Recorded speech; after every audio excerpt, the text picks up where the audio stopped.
Rev up your engines and a big thank you to Bristol Motor Speedway, home of the world's fastest half mile. Join the excitement at their next event.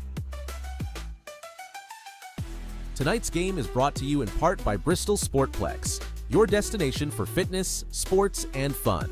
Stop by to see what's new and join the action. A big thank you to Bristol, Tennessee Essential Services, keeping our lights on and our connections strong. Proudly serving the Bristol community. Thanks to Burwell Construction, building a stronger community one project at a time. For quality and integrity in every build, you can trust Burwell. Thank you to Dr. Christian Family Dentistry, where healthy smiles run in the family, providing quality dental care with a gentle touch. Thank you to Cuddy Insurance, providing peace of mind through comprehensive coverage. For all your insurance needs, they've got you covered. We'd like to shout out Eddie's Trophies, the place to go for all your award needs. From team trophies to custom plaques, they've got you covered. Thank you to Fellowship Chapel, the Grace Place, where compassion and community come together. We're grateful for your support in bringing our community closer. Thank you to Friendship, where friends and great deals come together. Whether you're buying or servicing a car, Friendship's got you covered. Craving something fresh? Green Seafood is your go-to spot for the best seafood in town. Thanks for sponsoring tonight's game. Big thanks to H. Johnson Pharmacy, your neighborhood pharmacy, caring for our community one prescription at a time. Stop by and see them for personalized service you can trust.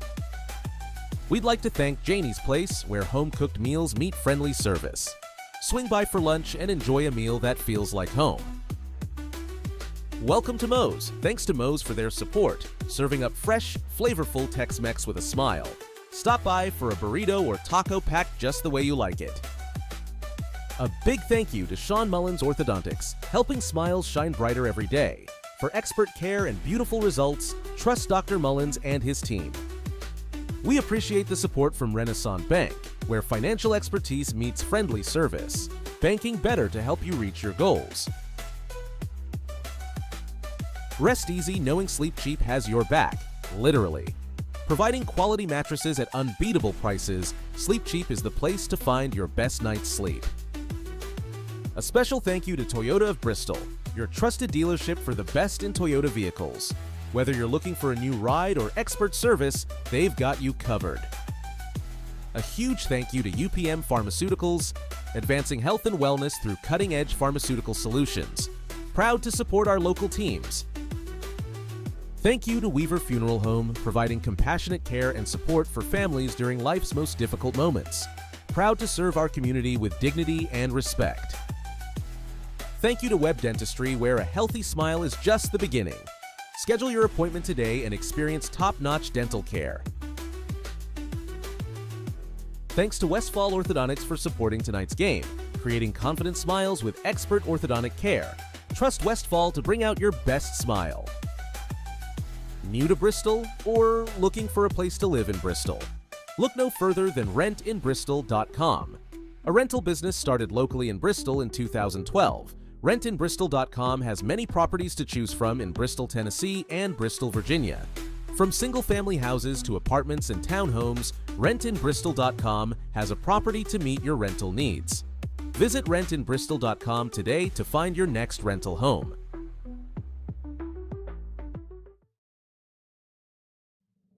The Robinette Company in Bristol, Tennessee offers good jobs, competitive pay, great benefits, and a sanitary work environment. Join our progressive team in ultra-modern facilities and be part of a vital company in the flexible packaging industry. Participate proudly in the manufacture of packaging for leading American products such as Moon Pie, Royal Oak Charcoal, Pillsbury, King Arthur Flour, Great Value, Food Club, and many others. The Robinette Company. Apply at therobinettecompany.com, an equal opportunity employer.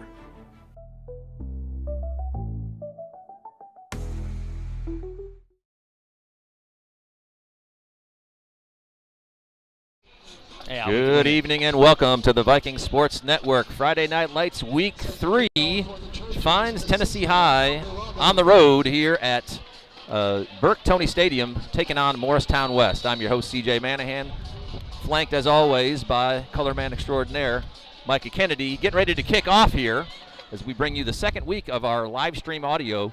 And the ball is now in play. Kick down. Elijah Plumbar is going to take that one straight out and go to his right and get tripped up right about the 22-yard line. Micah, what are you looking for this evening? I'm looking for a lot of the same from both sides. A lot of run-heavy football. Run opens up the pass, and then two teams that are usually pretty stout defensively. This is usually a back-and-forth power-running affair historically, where it's whoever controls the trenches will win the ball game. Excellent. So Tennessee High is going to come out here, 22-yard line, 1st and 10. Turner Elliott's going to be your quarterback, flanked by Trent Dowdell, and looks like Fagan's off to the left and 2 wides. Morristown will line up in a 5-man defensive front. Looks like a 5-3 here.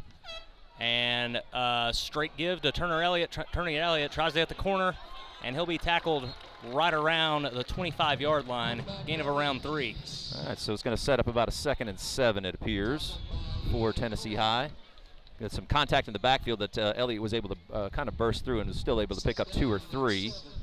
They're going to call it 2nd and 7 from the 20, just beyond the 25-yard line. So a little sprint action to start. We'll see what Tennessee High sets up in here for their 2nd down play. Same set, virtually.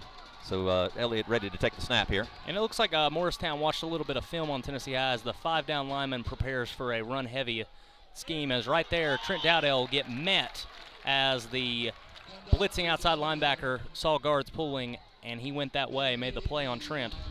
Nice play there. Number 9, pretty darn good football name, Matthew Victory with that tackle, hunting Dowdell down from the backside. So no gain. They're going to basically just move about half of the football back. So 3rd and 7. Tennessee High with their first 3rd down, opening drive of the ball game here. We'll see what Coach Holt and his staff come up with. Going to be kind of a tight formation here. Fagan's inside, and he's going to send him in motion. Morristown looks like they're shifting to the left as we got doubles out there. Turner will straight, rolls right, and there are flags everywhere. Yeah, there's 4 flags. 5 or 6 flags out there, and so I think we had 2 or 3 of them during the play and at least 1 after the play, so there's going to be a mess to clean up. There's laundry everywhere out here, so we'll see what the referees have to say. I'm assuming we've got multiple penalties. One of them came out, looked like it might have been a formational penalty or an offside penalty. Then we looked like may have been holding in the secondary, and then after the play, it looked like we had one Tennessee High player and one Morristown player kind of got hooked up there. And I think they might have even thrown Turner past the line of scrimmage when he released the ball. So yeah, there might be quite a few things going on. All kinds of stuff going here. Well, we get an explanation here. So it starts out with an illegal formation against Tennessee High. We got a pass interference against Morristown West. Those offset. And then there's more. We got a dead ball foul, personal foul on the defense. So that one's probably going to be accepted, and I would expect that's going to push Tennessee High down for a 1st down here. So, wow. They gave us a test right away here this evening. I know. The referees are saying, hey, are these trying to figure out 4 of them. These Viking Sports Networks guys, are they ready for this evening? Well, I think we did okay. We adjudicated ourselves well there. In that case, considering we got 4 penalties on 1 play. So at the end of all that, Tennessee High gets a 1st down on the 40-yard line. So same set here. We're going to move to the left this time, a little wider set for Tennessee High. Morristown still lined up in that 5-3 defensive front, and snap will go over Turner Elliott's head, tries to field it. Shoo. He's lucky to fall on that one. That'll be about a loss of 9. So just about a disaster. I mean, almost a completely disastrous play there. Tennessee High, after that personal foul penalty, was up to the 40-yard line. This is going to back them up to about their 31. So the equivalent of a sack there, even though it was just a high snap that got away. And it looked like Turner just tried to take off a little too quick before fielding the ball. You see that all the time when you're trying to catch the ball. You never really look it in. It's the same on a shotgun snap. Took a step forward like he was going to take off with it there. I do agree with that, and I think that maybe just messed up the timing slightly. So Tennessee High backed up to 2nd and 20. That's probably not quite 20. Looks like 2nd and about 19. So same set, but we've moved to the right-hand side. Dowdell flanking Elliott. He'll shift over Preston Fegans. Still lined up in that 5-3. Man coverage. Fagans goes to the flat, will pick up the difference on the penalty, and that'll bring up a 3rd and 10. All right, so just nice little kind of up and out route there by Fagans. He let the wide receivers clear, and Elliott put it right on his hands there for a nice gain of about 11, maybe 10 and a half. So we're going to call it 3rd and 10. Tennessee High on just the nose of the football over their 40-yard line. So 3rd down and long with 9 minutes to go here in the first. Jack Richardson into the ball game for this with trips to the right. Okay, still they switched to a 4-2 defensive front this time. Screen pass to Dowdell, and that is snuffed out by the defensive end. He was not fooled. He stayed at home, and he made the play on Trent Dowdell. That is number 66, Evan Barker. Evan Barker with a really nice play. Tennessee High flooded that right-hand side and tried to get the defense to move that direction, and then snuck Dowdell out the backside for a quick little screen. It was a nice play setup, but just a really nice defensive play there by Barker. So Richardson's back to punt. 4th down and 12, so we actually lost a couple yards there. Richardson lets one go. It's going to be heading towards the sideline and out of bounds. Going to be a net of about, well, referee keeps on going. Net of just a little over, about 20 yards. So the ball is going to end up on the 44-yard line for Morristown West in their first possession. So Tennessee High, the recipient of a penalty there that moved the ball up the field. Pretty good individual defense there by the Trojans. Snuffed out a good portion of what Tennessee High was trying to do. So we'll see exactly what happens here now on their first possession. Led by quarterback number 2, Riley McClellan. Good size offensive line. Right tackle, another victory there. Andrew Victory set in that shotgun snap, kind of in a pistol set. They'll motion over, and they'll hand to number 6, who we were talking about before the game, is a big old running back. That is Malachi Monroe. Gain of about 3. Good defense there by the interior of Tennessee High's line. Didn't let him really get going. He picked up about 2 or 3 there, so it looks like it's going to be about 2nd and 7. So we've got a good size offensive line here for Morristown West. Really, it looks like their right side of the line is good size. So again, kind of a pistol set. McClellan with Monroe by maybe 2 strides back behind him. Vikings lining up in their famous 4-2 defense. They'll roll Dowdell down as they'll motion the trailing wing back, and they're going to a slant to the outside. Play. Good play by Landon Graham. They might have called a pass interference right there, but that's about as good as coverage can get. And he's got an equal path to the ball, too. Yeah, I mean, ball was in the air. Didn't look like he made any contact until the ball was right on top of everybody. So, and that again, flags thrown from the back judge there. Didn't really have a particularly great angle. We can say that because we're actually standing on top of the press box here, looking down on the field. So our vantage point is pretty solid. But regardless of that, it is going to be a pass interference penalty. It's going to move the ball 15 yards down the field, and Morristown West is going to get a 1st and 10 on their 38-yard line. Tennessee High's 38-yard line, excuse me. 7 minutes and 30 seconds to go. So they'll hand again to play action going on over here. He looks, that ball sailed to the sideline as they try to go a little play action. Fake to Monroe, get Riley McClellan rolled to his right, and that pass just sails. They had a flood concept coming to the strong side of the field and just couldn't connect. Had a man open. Yeah, though, open receiver there was number 14, Jaden Howard, who had cleared, but the pass did float. It was a nice little bit of ball handling there by McClellan. We thought we'd handed the ball off up to begin that play, but he kept it. So same set. Looks like it's going to be their base set. Going to have a tight end kind of in tight and then 2 wide. So offset a little bit to the left is Monroe this time. They'll do a jet handoff to number 14. That is Jaden Howard. On the previous play we said was open in the flat. Gain of about 5 or 6. Nice tackle there by Fagans. They read that well, and then the Tennessee High defense kind of strung that out. So again, we're going to end up with about a 3rd and 5 here. Just as we're going to take under 7 minutes to go on this play. 3rd and 6, we're going to call it from the Tennessee High 34-yard line. So opportunity here for Tennessee High to get a stop, although we're probably in 4-down territory here, as long as we don't, or Morristown West doesn't take a sack.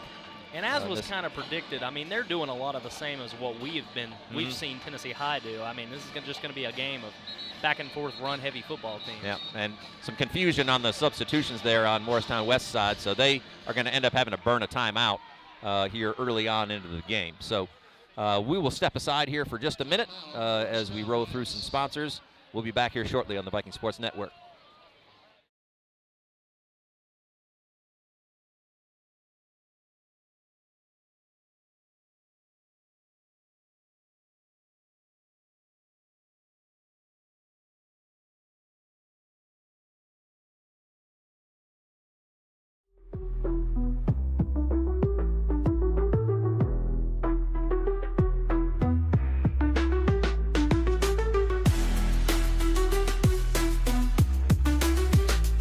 Rev up your engines, and a big thank you to Bristol Motor Speedway, home of the world's fastest half mile. Join the excitement at their next event.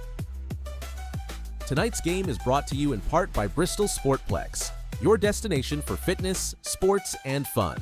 Stop by to see what's new and join the action. Welcome back to the Viking Sports Network. 3rd down and 6. Ball is spotted. Same offensive set, but set off to the right here. They'll jet across number 16. They'll turn this into trips. They're looking that way. They'll pitch to number 3. That'll bring up a first down for Morristown West. It looked like Riley Price was breaking on him early. Had him for about a loss of 2. Unfortunately, Price lost his footing, and number 3, Jackson Bivens, was able to make a move and get a first down for Morristown West. Tennessee High defense was in pretty good position there, but a nice play there by Bivens putting his foot in the ground and was able to fall forward for a first down. So 1st and 10 on the 34-yard line for Morristown West. Offset back to the left. McClellan ready for the snap. They'll jet across. They've liked to do that so far. They like to put people in motion every single play as they'll hand again to Bivens, nice and Bivens play. will be snuffed out by Frank Reed and Colson Maddox. Yeah, we got a real good taste of Frank Reed last week. Young player, rangy guy, was sent on the blitz against Sullivan East quite a bit last week and was super disruptive, so excellent play by him. He seems to be making a name for himself defensively here. He's standing out for sure. Micah Norton back on the field, number 55, by the way. Lost his hat on that last play, so he's back in. Back to McClellan and Monroe in the backfield, offset right. Vikings still in their 4-2 with Micah Norton as the defensive end with Khalil Honaker, and they're going to do another play-action look, but McClellan's going to keep, tries to slide out, pick up around 5. Yeah, nice job, good recognition there by the Tennessee High defense. Saw that coming, and we had 3 guys there to be able to corral McClellan before he could really get loose, but he did pick up about half that distance. So 3rd and 5 on the Tennessee High 21, and we're at 5 minutes and 30 seconds to go here in the first quarter. It continues to tick down. So McClellan in the backfield, offset left is Monroe. Vikings still in the 4-down territory. Straight drop back first time for McClellan. He'll hit a hitch route, and that'll pick up about 4 or 5 for just shy West. of the first down, it appears. Going to be 4th down. Well, they're going to give it to him. It was really close, but I guess they eyeballed it, and they're going to go ahead and give him a first down. So right at the sticks. So first down for Morristown West. Nose of the ball right on the 20-yard line. The Tennessee High end. Again, we'll tick down below 5 minutes here on this play. Dual wides to the left, single to the right, and pistol set. So right there, it looks like they'll jet across again. They'd like to put people in motion, really taking this to a kind of a wing T look. And flags are down. Yep, got a false start here, it appears. It's going to back Morristown West up 5 yards. I like that. Call right there, because when you see a traditional wing T with those two backs really tight, you don't necessarily see that coming into a formation out of a motion. But that's what West is kind of doing, bringing in their sets are very tight, and here it looks like it's just going to be straight into into it without a motion. So last time they did this, they straight dropped back for McClellan. This time they're just going to straight hand to Monroe, and he's got a lead pulling blocker. He's going to break a couple tackles, rumble down inside the 5-yard line. Good run by Monroe, but they really got those wingbacks pulling out in front of them, leading on our inside linebackers. Yep, they're going to go quick here on this. Monroe was able to gain a ton and hurry up right here. Hurry up offense. Same set. Yep. And again to Monroe, they really like that play, and he's going to Monroe he'll rumble in for a touchdown. And we talked before the game, looking at Monroe warming up. He just looks like a bowling ball, and it showed on that drive. Was able to break a ton of tackles, and when you have guys blocking in front of him and a guy picking up a head of steam, that's going to be hard to tackle no matter who you are. Absolutely. And Monroe doesn't look like a guy that's necessarily going to run away from you, but he will definitely run over you. We've seen that on that possession for sure. Physical guy, low to the ground, big lower body. He's going to be tough to bring down as the night goes on. You just can't let him get a head of steam going. He gets beyond a couple of yards, he's going to be tough to bring down. So extra point here for West as they strike first. Number 30, Ezekiel Alvarado, is going to be your kicker for Mo West. He's going to line her up and boot it through So Morristown West is successful on their first drive, put 7 points on the board, and Tennessee High now has to answer against a team that's built a little bit of momentum here with a defensive stop to begin, and now a punch in on the offensive end. Nothing real pretty about that drive, nothing fancy, but just a straight downhill attack with a couple of little sort of read options there. Would pull it when he saw an opportunity. Talking about number 2, Riley McClellan. Didn't only a couple of completions on that possession, but enough to be able to get the ball in the end zone. So now Tennessee High going to receive this kickoff. Second time through. We'll see what the offense has to say about this, because again, I think you don't want to let a team like Mo West, who wants to be in this power running set, be able to get out multiple scores on you. One thing I saw that drive, too, is it looks like they're just trying to get the ball out quick. And you talk all the time, the quicker you can get the ball out of the backfield, the better, and the more yards you're likely to pick up. No doubt. Morristown West didn't have much of a huddle, would line up in their formations pretty quick, motion across, and just get the ball out pretty quick right there. And it worked. It was, like you said, not a pretty drive, but it was a successful one. It's effective for sure. Ground and pound most of the way. So going to have to be some adjustments here for Tennessee High defensively, kind of knowing what they're facing. Deep kick. Plumbar's going to take it. He fumbles it at the 1 yard line. He's got to pick it up and run it out. Oh, it actually went into the end zone. Maybe caught a break there.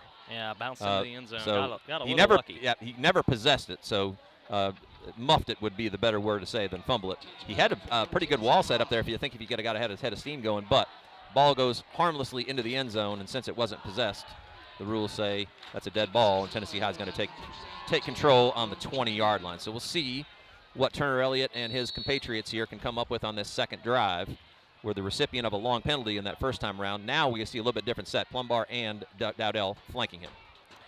Morristown West down to a 4-man front. They were a 5-man front the whole time last time. It was a handoff to Dowdell, getting Plumbar out in front of him to block, and that's a gain of about 6. So good run right there. Vikings trying to go to more of a power look, bringing more beef inside and adding another running back right there, and it works for a gain of about 6 or 7. That was one of those that was one step away. A little shoestring tackle there, and I think Dowdell was going to be breaking into the secondary. Might still be running right now if that was the case. But good hole opened up there on the left-hand side of the Tennessee High Vikings line. So second down and about 3.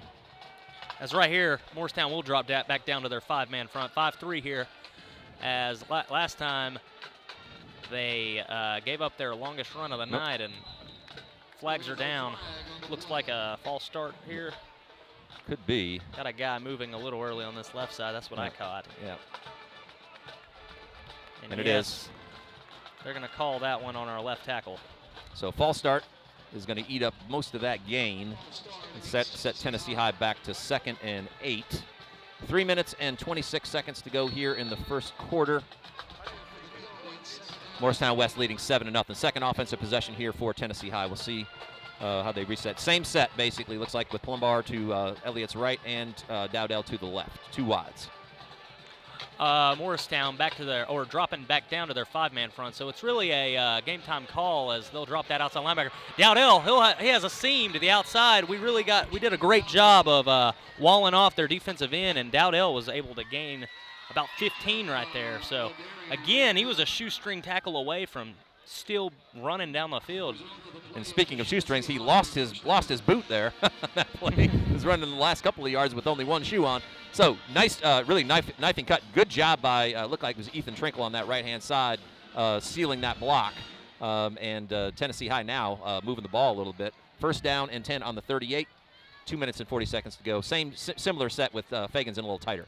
As Dowdell get a running start here, he got a big old gain yet again. Another gain of around 6 or 7. Right through the middle that time, so a little bit more of a interior play, kind of a dive play. But Tennessee High is starting to move the interior of Mo West's line. They're kind of long and lanky on the edges, short and stout in the middle. But Tennessee High seems to be getting some movement against them here up front. So this set is seeming to work. Again, same set with Fagans, just now flanked to the left. And it's a pretty unique defensive concept because they'll roll down 5-man front but still have 2 high safeties. And right here we got Plumbar. He'll gain about 11 there. I mean, another big gain for the Vikings as they're just leading one back, and when the other doesn't get it, they're the lead blocker. Yeah, Tennessee High doing a great job of running straight downhill and using some different backs here, knifing through. Plumbar's a little smaller, so he can hide behind those big guys up front. Dowdell is sort of your bell cow back, but Plumbar definitely brings the speed. So I like this this little bit of an adjustment, bringing the second back in. So again, same set, 2 wides. Fagan's just off to the right here. Morristown West will drop back down to their 5-man front. They're kind of alternating between the 4 and 5, and they'll go to an outside handoff here to Plumbar. Plumbar's got space. He'll hit a seam. Oh, yet again, he just looked like he lost his footing there. Wasn't necessarily tackled, but he was close. Upset with himself there. I think he thought he had an opportunity to take that one to the house. But anyway, still another big game. That's going to be a first down for Tennessee High as we tick down towards a minute to go. But all these plays in succession here there's, like I said, we talked about nothing fancy on this this previous drive. Nothing here. This is just straight downhill football. Same set. And I'd be curious, doing a lot of these, Turner Elliott is a big threat to run. As right here, they'll hand it out again, and Morristown West will be ready for that one as their 2 big defensive tackles will snuff that one out. Yeah, Victory and the aforementioned Barker stopped Dowdell, but he fell forward for about 2.5. Time for one more play, it looks like, here in the first quarter. That's a really good point, because I think one of these plays we're probably going to see Elliott keep that ball and be able to keep these guys honest. Same set with Fagan's off now flanked out left. Morristown West switching to a 5-2 here. They've done a 5-3. It looks like Turner will keep it. He's going play action. He's got a man, and incomplete. Just kind of threw it behind him there, and number 37 on the coverage, Ladarian Rabian, stayed back. Otherwise, that looked like a touchdown to the Vikings' way. He had Harkle Road deep, just kind of threw him there. Harkle Road had the edge, but it was kind of a tough angle. It would have had to have a little bit more air under it to be able to land into him. Really was closer to being intercepted than anything else there. Rabian was undercutting that pass. But something to keep in mind, because Harkle Road did break free. He was open there in that case. So 3rd and 8, 22.4 seconds to go.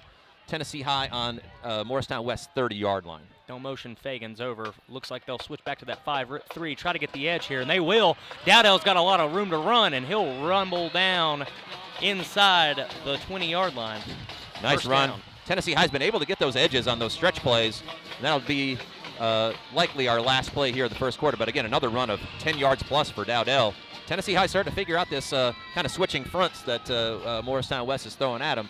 That will take us down to the end of the quarter. But Tennessee High will have first down as we flip ends of the field. First down and 10 on Morristown West 17-yard line. So a promising drive here to end the first quarter for the Tennessee High Vikings. We'll be back here shortly on the Viking Sports Network. Stick with us and see if Tennessee High can punch one in.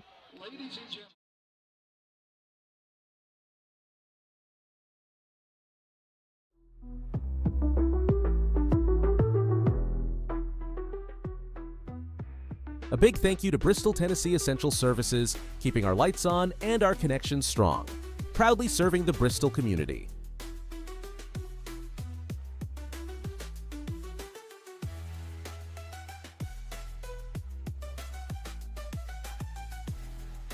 Thanks to Burwell Construction, building a stronger community one project at a time. For quality and integrity in every build, you can trust Burwell. Thank you to Dr. Christian Family Dentistry, where healthy smiles run in the family, providing quality dental care with a gentle touch.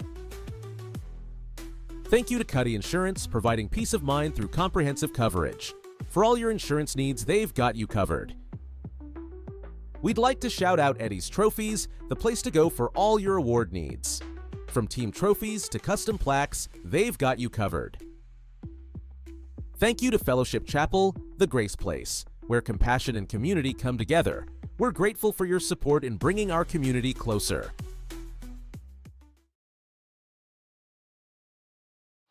Welcome back to the Viking Sports Network. Getting ready to get second quarter action started here from Morristown West High School. Burke-Toney Field here. Actually on the campus of Morristown East, but a dual field here for the two Morristown schools. I'm your host, CJ Manahan, here with Micah Kennedy, bringing you the live stream audio from the roof of the press box here. We've got the bird's eye view here this evening. Tennessee High's got a first down and 10 on the 17-yard line, driving into the red zone, heading in. Lot of really good, effective running, and, of course, they stick with the same set. Same set, and Morristown West sticking to the 5-2 defensive front, and we'll see it time and time again. Ooh. That time they tried to do the stretch play, and Morristown was ready for it. Their linebacker scraped down and was able to tackle Plumbar. but it looked like he was the only one ready for that one. Otherwise, Plumbar might have found his way in the end zone. Jared Carr crashed down from his linebacker position and was able to save a big play. Yeah, significant loss there for Tennessee High. Looks like they're going to be second and about 15 or so, it appears, on the 28. So, I'm sorry, on the 22. So same set, under center this time, actually. And here goes Dowdell up the middle on to the end of the play. That's kind of their power formation we've seen time and time again, where they get Micah Norton and Preston Figgins in the backfield as their two fullbacks blocking for Dowdell. Yep, tackled there by number 24, John Rosen, but a nice gain. Got almost all of that loss back and a little bit more. So third and about 5, it appears, just outside the 10-yard line. Stick with that formation of two fullbacks, and Dowdell will be met by that stout Morristown West front. And that's a gain of about nothing. Yeah, no gain there at all. So we're going to end up with 4th down. Interesting set of scenarios here. Definitely in field goal range if the Tennessee High is wanting to go that route. At the ball at the basically 11.5 yard line, but it is 4th down and looks like to be about, what do you say, 4 or 5? Let's see what so it looks like they're going to go for it. Yeah, they're going for it. 5 or 6 yards probably. It's got 4th down and 3 up on the there we go. 4th and 5 is what they're going to call it. So Tennessee High coming out, looking to punch this in. Been a really productive drive, but there's been a couple of loss plays kind of sprinkled in. So we'll see exactly what they want to do. Just one back set here. It looks like we're going to get a timeout. Yeah, So play clock was running down. Yep. And so not a bad time to take a timeout there either, especially on a 4th down going in. So we'll see exactly how Tennessee High decides to attack this. Coach Holt's pulling his guys over there. We'll stay right here. Give us an opportunity to talk about a couple of our sponsors here that allow us to do what it is that we're doing. The Viking Pride Plus, Westfall Orthodontics, thanks to those guys, Webb Dentistry, Fellowship Chapel, Eddie's Trophies, H. Johnson Pharmacy, Bristol, Tennessee Essential Services, Green Seafood, and Janie's Place. A couple of really good places to eat right there in that list. See where my head's at right now. So anyway, we'll see exactly how that plays. Plenty of those sponsors. We really appreciate what those guys bring to the table. It allows us to be able to bring this action to you. So we'll see what Tennessee High decides to do here after this timeout. 4th and about 5, just outside the Morristown West 10-yard line. And heavy discussion going yeah, on a lot over of there discussion on the happening Tennessee here. High So sideline. they finally break the huddle on the sideline. They're going to come on in. We'll see what their set looks like. We'll see Landon Graham on the field here. So we got a kind of tight set to the right-hand side with Fagans, and then Dowdell in the backfield with Elliott. Yeah, and Morristown 5-3 defensive front here, as it looks like they're going a little trickery in around the edge. Harkle-Road's got it, Yep, and that's he's a touchdown in. Vikings. Beautiful. So it looked like they were going to go quarterback power with Turner Elliott, and Harkle-Road snuck around with the reverse, and that's a touchdown Vikings. Nice cut there by Harkle-Road too. It looked like he was going to originally go to the edge, but he cut up through, which was a better pathway because there was a cornerback there ready to meet him, but he was able to slip that tackle and then just kind of danced into the end zone there to give Tennessee High 6. So that's a Cuddy Insurance touchdown right there for us. Eric Cuddy and his crew sponsoring Tennessee High touchdowns, and we get one right there. So number 81, Noah Brolio in to kick the extra point, looking to tie this thing up. Good snap, kicks up, and it's good. And it's through. So really productive drive by Tennessee High that time around, and so honestly similar in style to what we saw Morristown West do, but even less through the air. It was all just kind of straight downhill running, but the big guys up front for Tennessee High did a great job of opening up running lanes, both for Plumbar and for Dowdell. And then that last play, I love the call. I do love too. the call. Definitely a misdirection type of look where you kind of go that quarterback power you showed earlier with Elliott, but you sneak around the receiver Harkle-Road, and nobody on Morristown West left side stayed at home, and not something you would have thought would be a call on 4th down, especially. But it's I like the decisiveness. I can understand now probably why that huddle didn't break up as early as. Oh, for sure. Coach Holt's really saying, hey, make sure that we sell this, because those guys on the right-hand side were flooding, and then we snuck Harkle-Road around the back, and that really made basically a one-on-one play with him in the corner, which he was able to win. And I think what they caught is a lot of Morristown Wests, they weren't playing their responsibility, and they were starting to crash down when they saw the ball. And right there, we just caught them. All right, Knox Arrington getting ready to boot it away. Directional kick, which he is pretty adept at. He's going to pin this to the sideline down about the 12-yard line. Number 0, Cameron Richards. He break almost broke through, but a nice tackle there by Dowdell to be able to stop that from happening. So, yeah, that was dangerous right there, because if you got past Dowdell, the kicker was the only one left to stop. But Tennessee High is able to grab him by the shoestrings. But a decent return that's going to bring the ball out to Morristown West 31-yard line, which is where their first down will happen. Just under 10 minutes to go here in the second quarter. The two teams traded scores in the last two possessions. This is just the second possession for Morristown West as they come back out in that same set. It's like a new running back, though. And I think is it the same? Yeah, it's the same guy that just did the kickoff. Returner, yes. Cameron Richards is going to be in the backfield. So, again, 4-2 for Tennessee High. They'll play action really quick. Nobody goes to the flats with number 24. He'll break a tackle, and he'll gain about 13. That's Braden Darnell. And then we had a late hit out of bounds there as well. Really no reason for that. And that's going to tack 15 onto this. It was very obviously out of bounds. And then two Vikings came over there and escorted him even further into the bench. But that's going to cost Tennessee High 15 yards. So dead ball, personal foul. Now all of a sudden, in one play, after a decent kickoff return, we're going to see Morristown West move pretty substantially into Viking territory. So that's just one of those plays that as coaches drives you nuts, because they beat us on that play. We did it okay adjusting. They got first down, but now you're going to tack 15 onto it you made it worse. For no real gain. So the ball's going to move all the way down to the 43 of Tennessee High for that one play. So same set with Richards just flanked to the left. Tennessee High still adjusting. Dowdell will roll down to the wing, or that's Riley Price will roll down to the wing, and they'll straight give to Richards right here, and he's got a convoy. He's running. He hits the outside.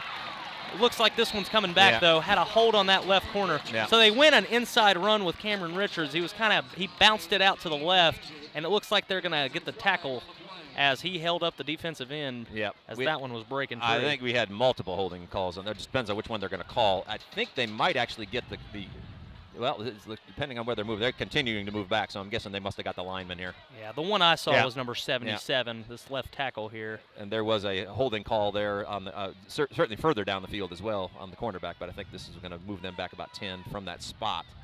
But that shows you how far down the field they got, because that was 6 or 7 yards down the field when that holding call was made. So it's going to move this back to just the first and probably 14. But again, that was part of the reason why that was such a gaping hole, was we're getting held pretty strenuously there on the left-hand side. So 9:30 to go, first down and 10. Same set, exact same set this time with two wides out to the right and Richards in the backfield. Yeah, it looks like we're shifting this time.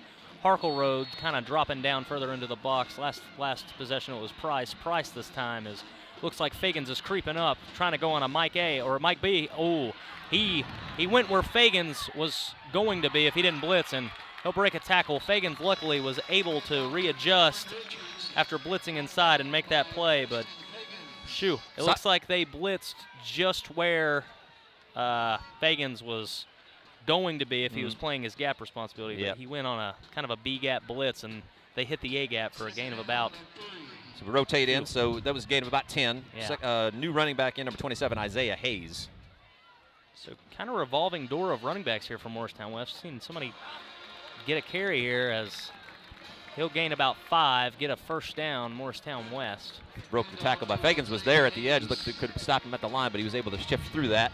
So that's going to be a quick first down there as we dip under 9 minutes to go here in the second quarter. First and 10, Morristown West on Tennessee High's 36-yard line. So again, another rotation to the running back with Bivens now, smaller guy in the backfield, but quicker. Yeah. Saw him carry the ball earlier for a first down. And I was going to say, outside of Bivens, I mean, they all kind of look relatively the same. Similar. So we got this all set. 2 wides this time, each side of the field. Looks like more of a pass-heavy formation, as Anahan said. Swing the back out of the backfield. Bivens, he'll try to make a couple moves and nowhere to really went go. Sideways a little too much there, and he'll gain about 1. Yeah, 3 Vikings led by Fagans were able to sniff that one out. It was just a straight drop and kind of a dump off. Only gained about maybe a yard and a half or 2 yards, it looks like, on that play. So second down and about 8. Ball on the Tennessee High 30-yard. Let's call it second and 9. Morristown West is actually going to huddle up here on this play.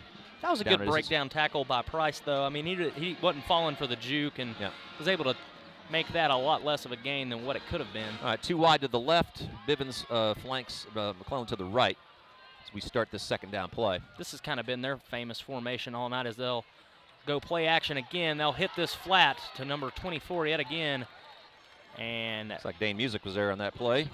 John Rosen will catch that one. Rosen on the reception. Dane Music right there on the defensive play was able to hunt him down. Kind of a little pick play there, or rub, as they like to call it nowadays, right? Try to be grammatically correct here and using in our football terminology. So, but game of about 5. So again, 3rd and 4, under 8 to go here in the second quarter on the Tennessee High 28. So we'll see what Morristown West does in the sort of 3rd and medium scenario. We got Hayes back in, I believe, bigger back. And then same set to the right with 2 wides. Yeah, they've kind of just stuck with this formation. They have, gone to the wingtails right here. They'll bring that wing over to seal the edge, and that'll be a first down Morristown West as the wing back to the left side sprinted across the field to seal off that defensive end, and that led Hayes a lane to get the first down there.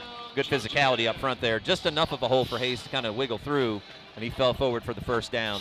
So 1st and 10 for Morristown West on Tennessee High's 20-yard line. So right at the outskirts of the red zone here as we dip under 7 minutes to go in what's been a pretty fast-moving first half. A lot of ground and pound action is going to keep the clock moving.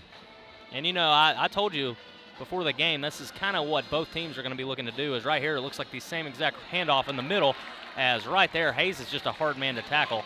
He wasn't touched until around the 11-yard line, and he got that handoff about the 19, so that's never good, as that's another first down Morristown West, another 1st and goal. So it's going to be a 1st and goal here, and they rotate another back in. This is Richards back in, who started the drive. So again, we could sit here and describe all this to you guys from top to bottom, but essentially they're running the same set on every play. McClellan's kind of in a pistol set with the running back maybe 2 or 3 yards behind, and they're looking to try to push this ball through the middle of the Tennessee High defense, which they've done with success. Right here, they're kind of back in that wing tee as we were able to follow the guard pull right there, and that leads you right to the play as Micah Norton, Dowdell, and Elliott were able to snuff that one out. Nice play there. Tennessee High able to bow their backs on that one. It's going to cause a loss there, so that ball's actually back outside of the 10-yard line. Look about the 10.5 or 11, so it's going to be 2nd and goal outside the 10, under 6 minutes to go. Similar set, and again, Richards back in the backfield with McClellan. Vikings will try to go out there and cover the doubles. Price, as they'll go play action yet again. They've loved hitting those flat routes, and there's nobody there. And Landon Graham is able to scrape off of his man assignment and make the play. Otherwise, that one might have been in the end zone because nobody went with Kyler McCullough, and he was wide open. It looks like a lot of what they're trying to do as far as passing the ball goes is they'll hit you with those inside runs, and then they'll play action out of it and try to get it out to the flat really quickly. Yep, as they've done that a handful of times already, and they've only had 2 drives. And it's one of those guys from in that sort of quote-unquote wing T position that's kind of sneaking out with Tennessee High's eyes being kept inside by this power running attack. So again, you got to be able to watch those flat areas because that's exactly where they seem to want to go. So similar set, 3rd and 4, which is basically 3rd and goal to go on the 4-yard line, but we're going to see a timeout here by Morristown West as they decide probably putting 2 plays together here. Maybe one here and then maybe a quick one on a snap if it's a 4th and short. So we'll see exactly how that plays out as we head forward. We'll step away for just a minute, get a few words from our sponsors. We'll be back here shortly on the Viking Sports Network.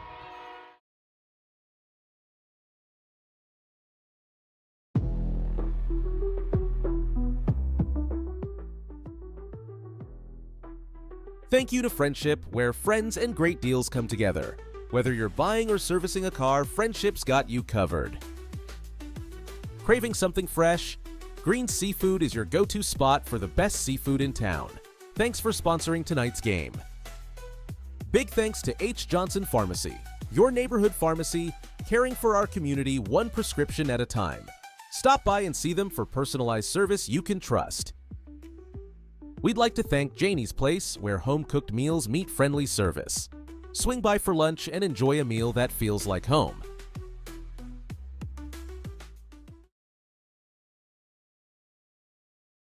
Welcome back to the Viking Sports Network. Lining up here on a 3rd and goal from the Tennessee High 4-yard line. Heavy Now, this set. is a new one. We got a new it's like a single wing set here, and I think Tennessee High said we don't like that. We're going to call a timeout here as well. Came out in a Wildcat formation. Wildcat formation with looks like number 6 Monroe, Malachi Monroe, and one of the guys we mentioned on defense, Evan Barker, was kind of offset as a lead back. So yeah, Coach Holt said, "Hey, I got 2 timeouts to burn. We're only got 5:35 to go. We're gonna make sure that play doesn't happen without some ability to talk about it." So I guess the question will be, as we just came back in timeout. Yeah, are they going to come back in that same set, or are they going to switch it up here? That's the sort of famous cat and mouse game here. These offensive and defensive coordinators are going to be playing throughout this ball game. So interesting that they came out in that set, something we have not seen before. Again, I'd say 95% of the time so far we've seen that similar sort of pistol set with the guys either jetting into motion or just kind of coming back in motion into a sort of almost like a wing T set. So we'll see. Looks like they're going to do it again here. So we're set with Monroe as the back that's going to get the snap, and everything is tight. Everything's within about a half of the hashes right here, offset to the right. So we'll see exactly what they decide to do. Yeah, absolutely no receivers out there. Everything is in tight, and they brought a lot more beef into the backfield, as this is just a straight give to Monroe. But we'll snuff that one out quick. Great play by Preston Figgins, who had a phenomenal game last week, was our player of the game. And if he doesn't make that tackle, Monroe may find his way in the end zone. It's an interesting call there to go off tackle with something that's so heavy in the middle. And Tennessee High was able to knife through that line to be able to string it out. So it looks like we're going to get a field goal. Yeah, that was the call. I would say that the offensive call was if we gain 1 or 2, we'll go on to the 4th. But that went backwards, and Tennessee High is going to force a field goal here. And snap's good, kicks up, and it's through.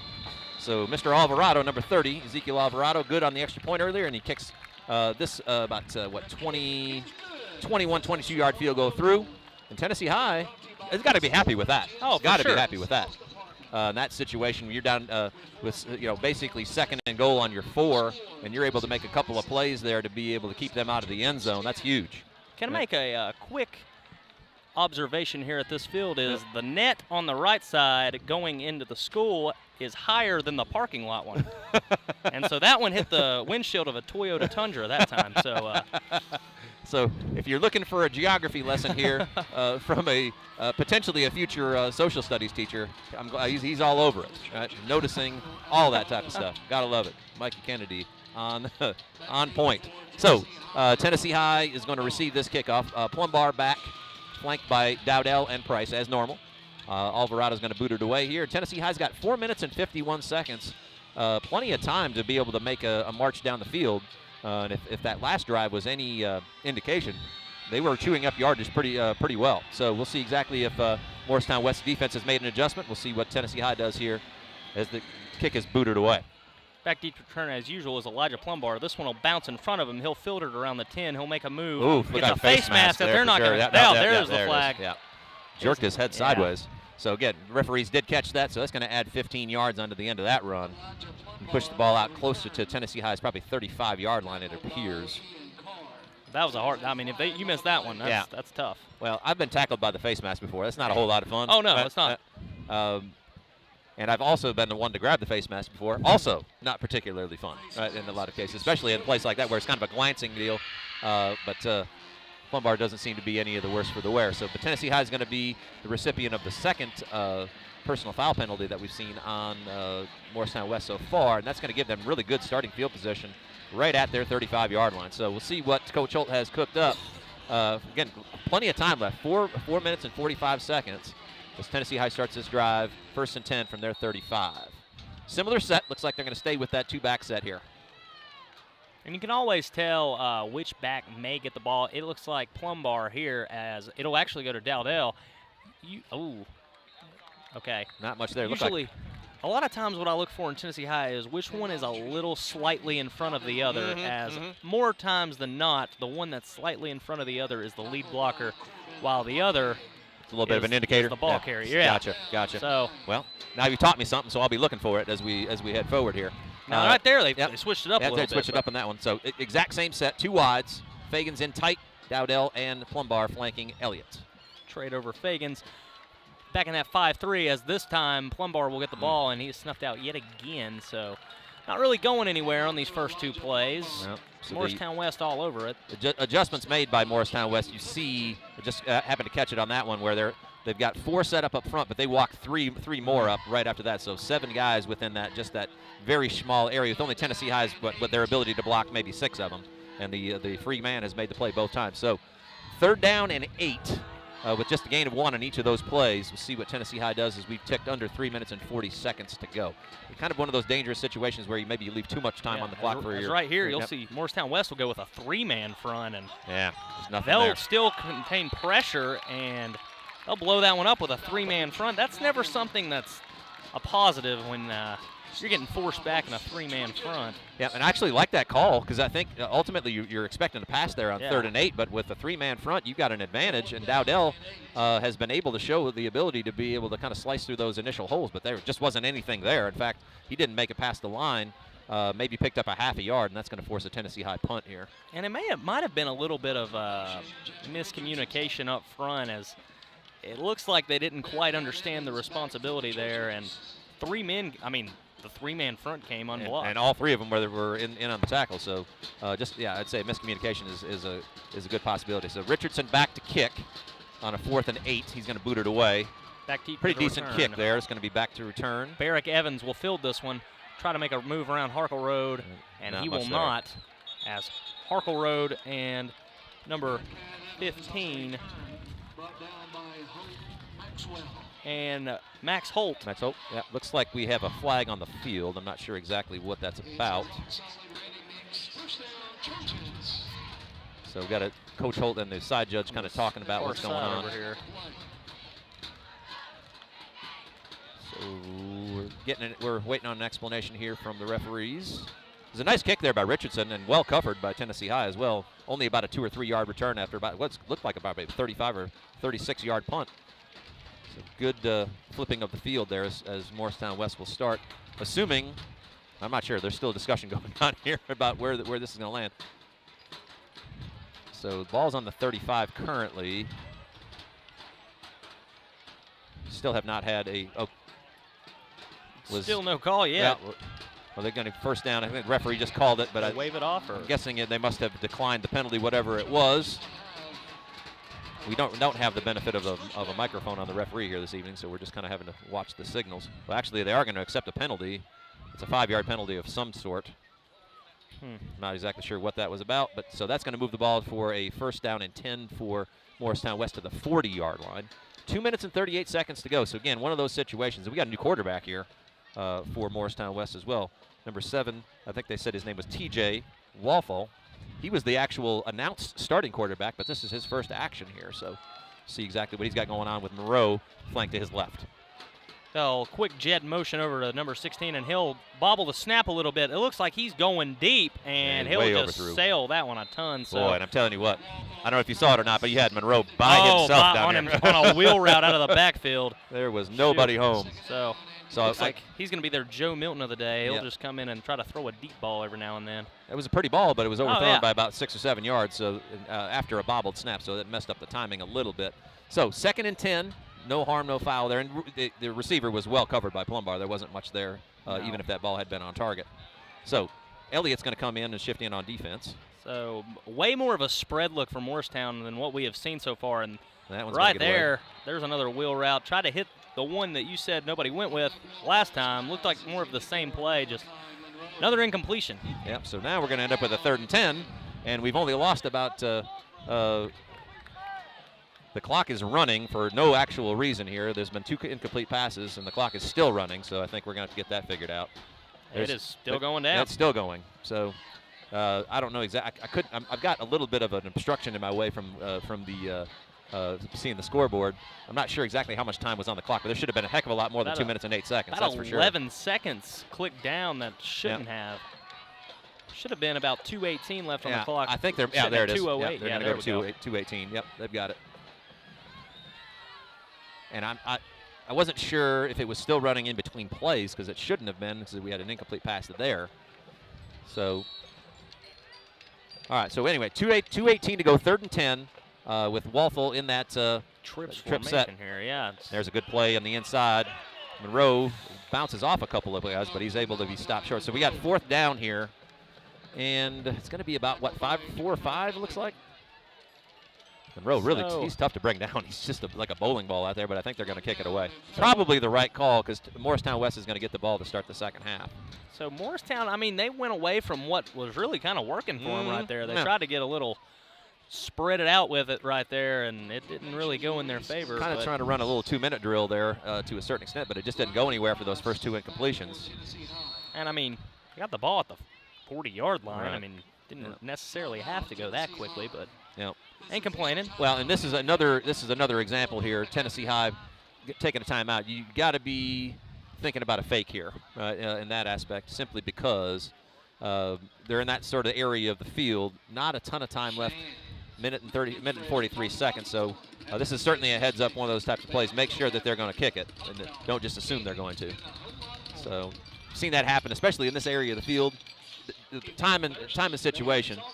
Again, if you're Morristown West, you're getting the ball when you come out from halftime. So, probably want to play this fairly conservatively, and it seems to go with the coaching aspect. In fact, they kicked a field goal, with fourth down and 4 from their own from Tennessee High's 4-yard line, but.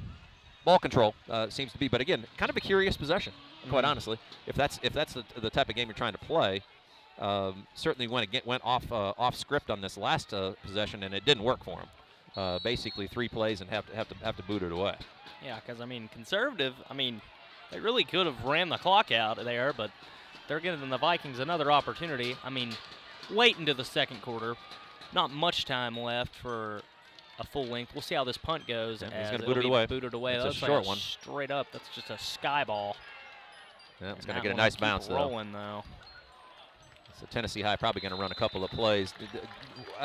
Morristown West still does have a timeout, so if they can get a stop on this first one, it's still, I think Tennessee High is probably going to run one play, see if they can get something moving. If not, then they'll probably kneel it out, and we'll head to halftime here. Tennessee High after that's a pretty decent punt. It wasn't the most spectacular punch you'll ever see, but it did trickle down the field all the way to Tennessee High's 16-yard line. So Tennessee High set. Richardson is in at quarterback with Dowdell flanked to his left. Kind of got a more spread out trips look here with Richardson, and looks like they're creeping down that outside linebacker. Number 9 is coming down the field. They'll hit a quick out to Landon Graham and get out of bounds. Quick gain of about 3 or 4. And it's interesting. Almost, if you remember back to the Greenville game, of course, Richardson played a little bit against East the other night as well, but they tend to really roll him to his left a lot. Yeah, and he's a right-handed QB. Right-handed QB, which is, you seems to be, but maybe that's just what he's comfortable with. But they seem to favor that. So trips to the right this time. Another 3-down defensive front for Weston. That's a big run for Dowdell. Yep. Oh, man. Well, we got to have a penalty here. Looks like they'll have a holding call. This one may be coming back. So it looks like we're going to catch the wide receiver on that side. Looks like that's Bo Wutzman who's going to maybe get flagged for the penalty here. Had a rash of those last week. I lost count, right? Quite honestly. Me too. In a running clock second half. Huge number of penalties, some of which were dubious, to say the least. I think it was even discussed locally on Saturday last week about some of that seemed to be coming from one particular side judge as well. So we'll leave that as it is, right? But the reality is that's going to basically put Tennessee High in a situation. That's a really nice run by Dowdell, 15, 16, 17 yards. That's going to come back. Take it back to about second and 5 or so. Same set, trips to the right, Dowdell flanking Richardson to the left. 3-down defensive lineman for Morristown West yet again. They had a little bit of success late right here as they'll hand to Dowdell. He'll bump off a few tacklers, and he'll get a first down here. Physical run inside there by Dowdell. Not afraid of contact. And it looks like it's going to be, we see timeout signals here. Not sure. They're just moving the chains. Yeah, it looks like a helmet came off. Helmet came off, so just an equipment issue. Tennessee High with the first down. Minute and 12 seconds to go here in the first half. Same set, Dowdell to the right of Richardson this time. So, again, trips right look. Mo West back in that 3-man defensive lineup. kind of covering with 2 high safeties, more of a cover 2. If you read the coverage here, as they'll straight give to Dowdell, he'll bust through the line and pick up about 6. Slipped a tackle right there at the beginning. Looked like that was going to go for no gain, but was able to step out of that first tackle and picked up about 6 or 7. So go and hurry up here. Yep, under a minute to go, but we're going to see. Now we're out in an area of the field where you can take a shot here. Oh, for sure. I mean, that 4 down lineman there kind of got a unique hitch route, and another penalty is down. It'll be a first down, but it's a penalty flag on the field. Nice move there by Harkerode to beat that first initial defender. Nice pass there underneath by Richardson, too. Looked like we were trying to go maybe a wheel route there with Riley Price. Got caught a little bit. Did you notice? Yep. And we got another hold on the offense here.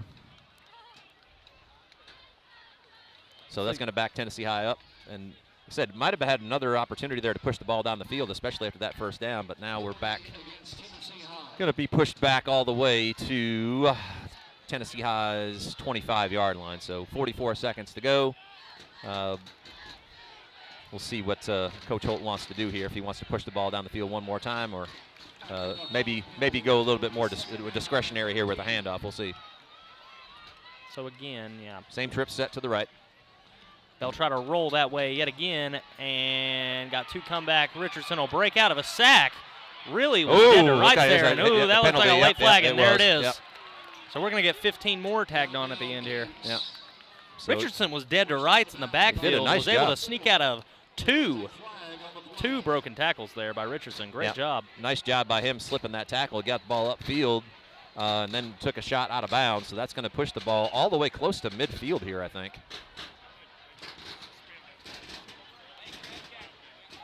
So they're going to mark it from the 30, so it's going to be at the 45-yard line. Still 26.3 seconds left, so an opportunity here to maybe try to hit something down the middle of the field. Tennessee High does not have any timeouts, but obviously that would move the change and stop so you could get up there and spike it and maybe have an opportunity to get into field goal range here. Just from what I've seen the past couple plays, too, is it looks like Morristown West is trying to run more of a man coverage look. And, I mean, every now and then man coverage is great until it isn't. Trips to the right, but it's a tight set because we're on the right hash. Yeah, so this time they're ready for that screen play to Dowdell. Yeah. Tried that twice today, and it hasn't worked either time. The Morristown West doing a good job of staying home on that backside.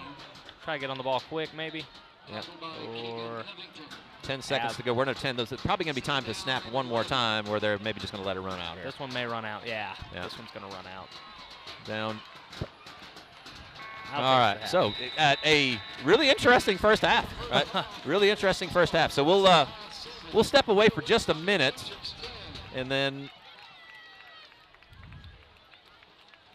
Gotcha. So we got a 20-minute halftime coming up. Tennessee High's band will perform first, and the West High band will have they'll go second, and there will be audio for that. So we'll step away for just a minute. We are going to come back really quickly and just do a quick end of the first half review. That's sponsored.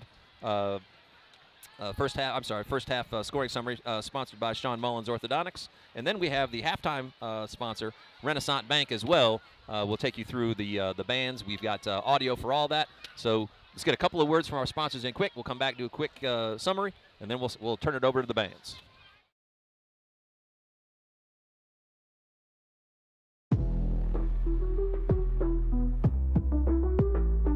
Welcome to Moe's. Thanks to Moe's for their support, serving up fresh, flavorful Tex-Mex with a smile. Stop by for a burrito or taco packed just the way you like it. We appreciate the support from Renaissance Bank, where financial expertise meets friendly service. Banking better to help you reach your goals. Welcome back to the Viking Sports Network. I'm your host, CJ Manahan, alongside Micah Kennedy. Halftime here at Morristown West. An interesting first half, right? As we kind of saw back and forth action. Tennessee High stopped on their first possession. Morristown West down with a score on their first possession. Tennessee High answers that. Deep run into Tennessee High's territory on that third possession for Morristown West, but ended up with a field goal. Some stops in between, and then basically we end up at this halftime set with Morristown West with a just clinging to a 10-7 lead here in the first half. Micah, what were your impressions as we head into the second half here? I mean, To be honest with you, nothing has surprised me up to this point. I mean, I kind of saw going in that this is kind of how the games between Morristown West and Tennessee High go. It's just kind of a back and forth run game where whoever figures out the defense to stop who first is usually who's going to win, and whoever dominates the trenches, as we spoke going into the game, is going to win. And right now, to me, it's pretty even. Yeah. I mean, nobody is really beating anybody up to this point. It's kind of a stalemate. I think that's a good term to describe it. There's, I mean, obviously a lot of physicality up front on both sides. Both sides have had their moments with that smash mouth style, kind of moving the ball down the field. But then defenses have adjusted. They forced, Tennessee High forced a punt on that last possession by Mo West. Mo West has had a couple of stops there against Tennessee High's offense as well. So we'll see. Again, if you like old school football, this is kind of what we've seen so far today. A 10-7 score at halftime. Only a handful of passes really thrown in the first half by either side. So we know how each side wants to attack each other. And it'll be sort of a battle going in the second half to see which side can rotate enough guys in to be able to keep their linemen fresh on both sides of the ball and see how this comes down. But, again, pretty quick first half. Ball moved really well.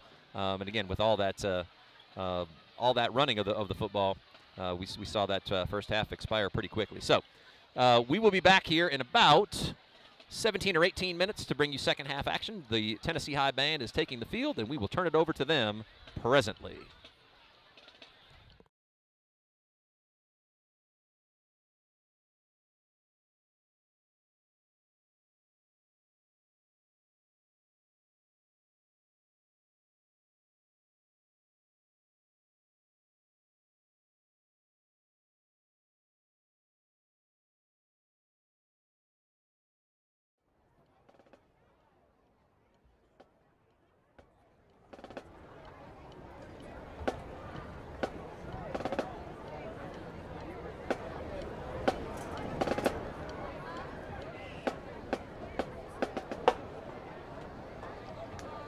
Drum majors, is your band ready?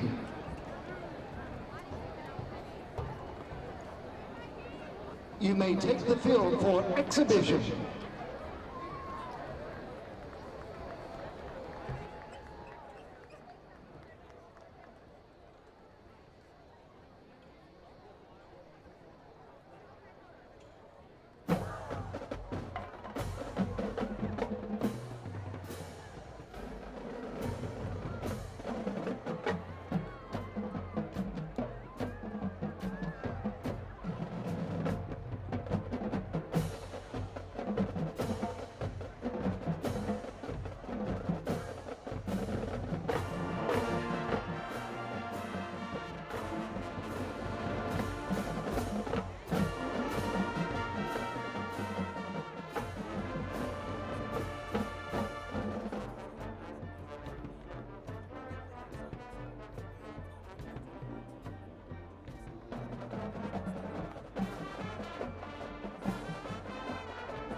Please give one more round of applause for the mighty Viking Band.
Ladies and gentlemen, we welcome to the field the Morristown West High Trojan Marching Band. The 2024 field show is entitled Undercover. Selections are titled On the Run, Memories, and New Identity. The band is under the command of Drum Major Kayla Skinnion. Band officers include Abigail Collins, Olivia Russell, Zoe Moreno, Lewis West, Jalen Boatman, Michaela McGinnis, Trinity Combs, Liz Medina, Edwin Ambrosio Perez. The band is under the direction of Jared Box with the assistance of Bill Neblett, Emma Talley, Laurie Parrott, and Jeremy Clabo. Drum Major Skinnion.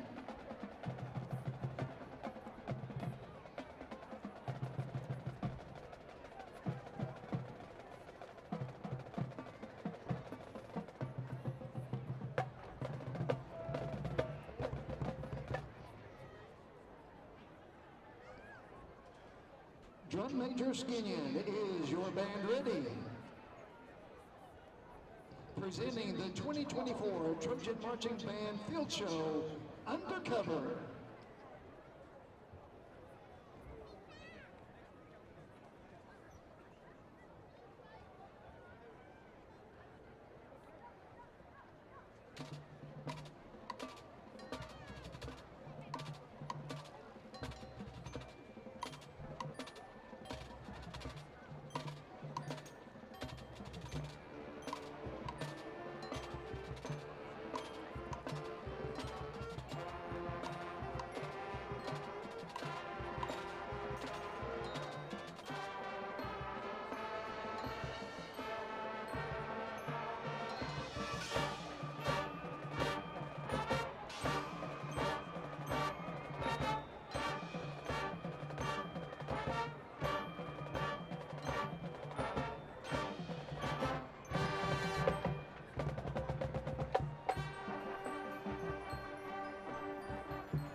Rest easy knowing Sleep Cheap has your back, literally. Providing quality mattresses at unbeatable prices, Sleep Cheap is the place to find your best night's sleep.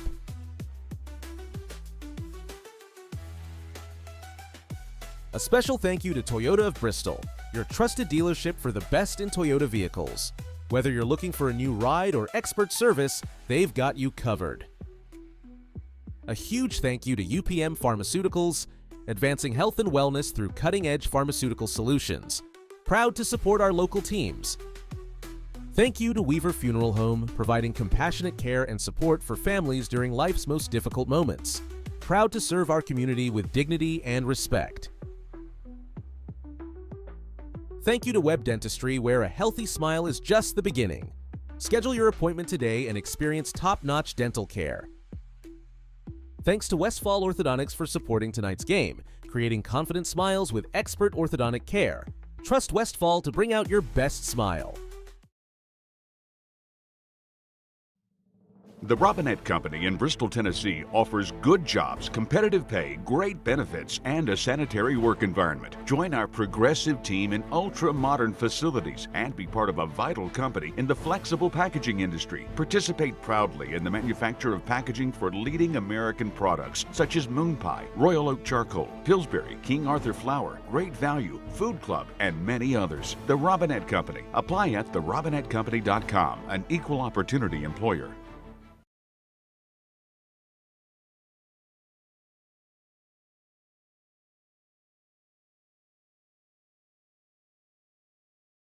New to Bristol or looking for a place to live in Bristol? Look no further than rentinbristol.com. A rental business started locally in Bristol in 2012. Rentinbristol.com has many properties to choose from in Bristol, Tennessee and Bristol, Virginia. From single-family houses to apartments and townhomes, rentinbristol.com has a property to meet your rental needs. Visit rentinbristol.com today to find your next rental home. A big thank you to Sean Mullins Orthodontics, helping smiles shine brighter every day. For expert care and beautiful results, trust Dr. Mullins and his team. Rev up your engines, and a big thank you to Bristol Motor Speedway, home of the world's fastest half-mile. Join the excitement at their next event. Tonight's game is brought to you in part by Bristol Sportplex, your destination for fitness, sports, and fun. Stop by to see what's new and join the action.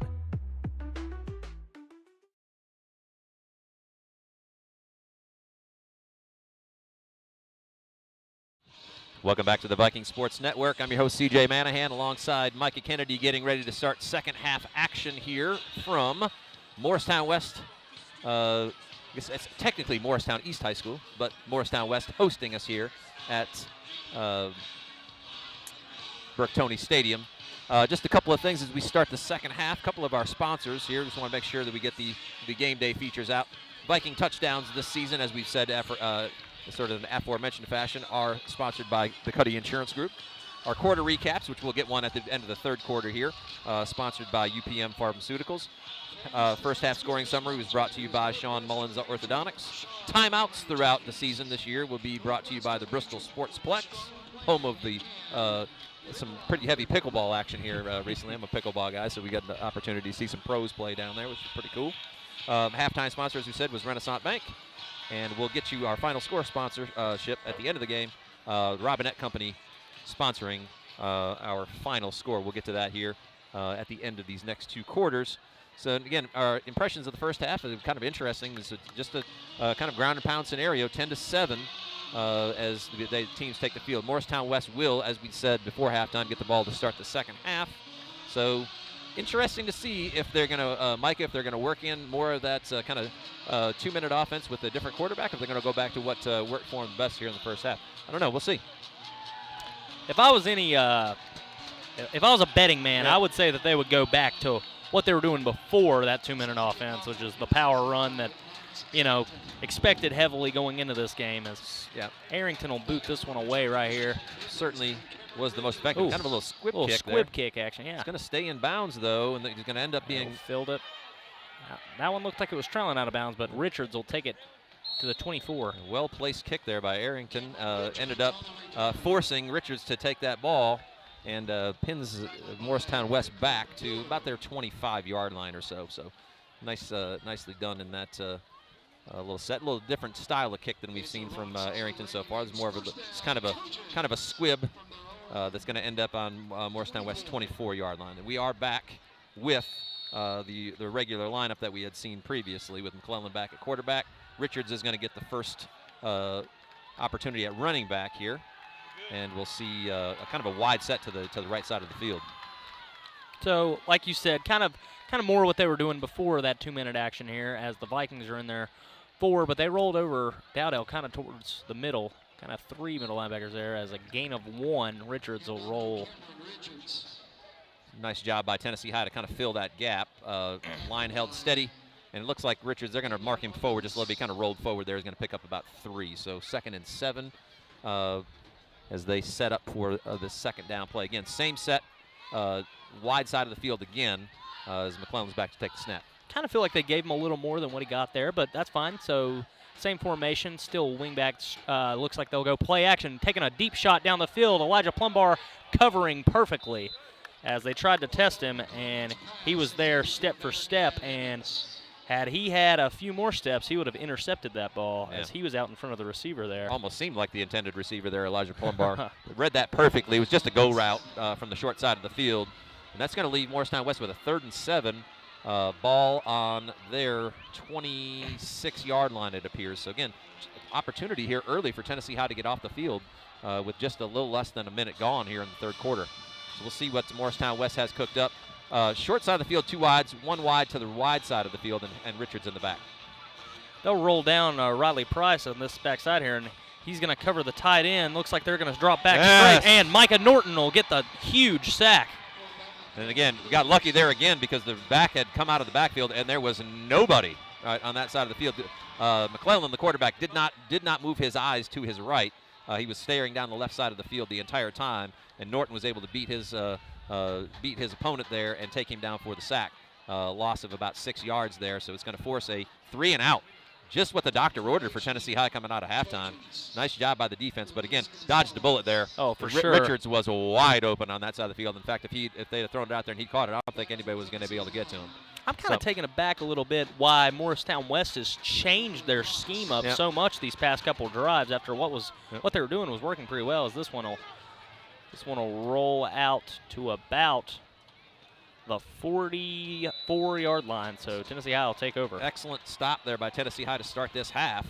A big-time play all the way through there for the Vikings defense. Micah Norton providing the pressure and the sack there on that aspect. And Megan Cooper Boer actually busted through on that punt and had an opportunity to be able to get a hand on that, but the punter was able to get it away. So got a little roll on the backside of that, but Tennessee High is going to start with great field position, 44-yard line to start.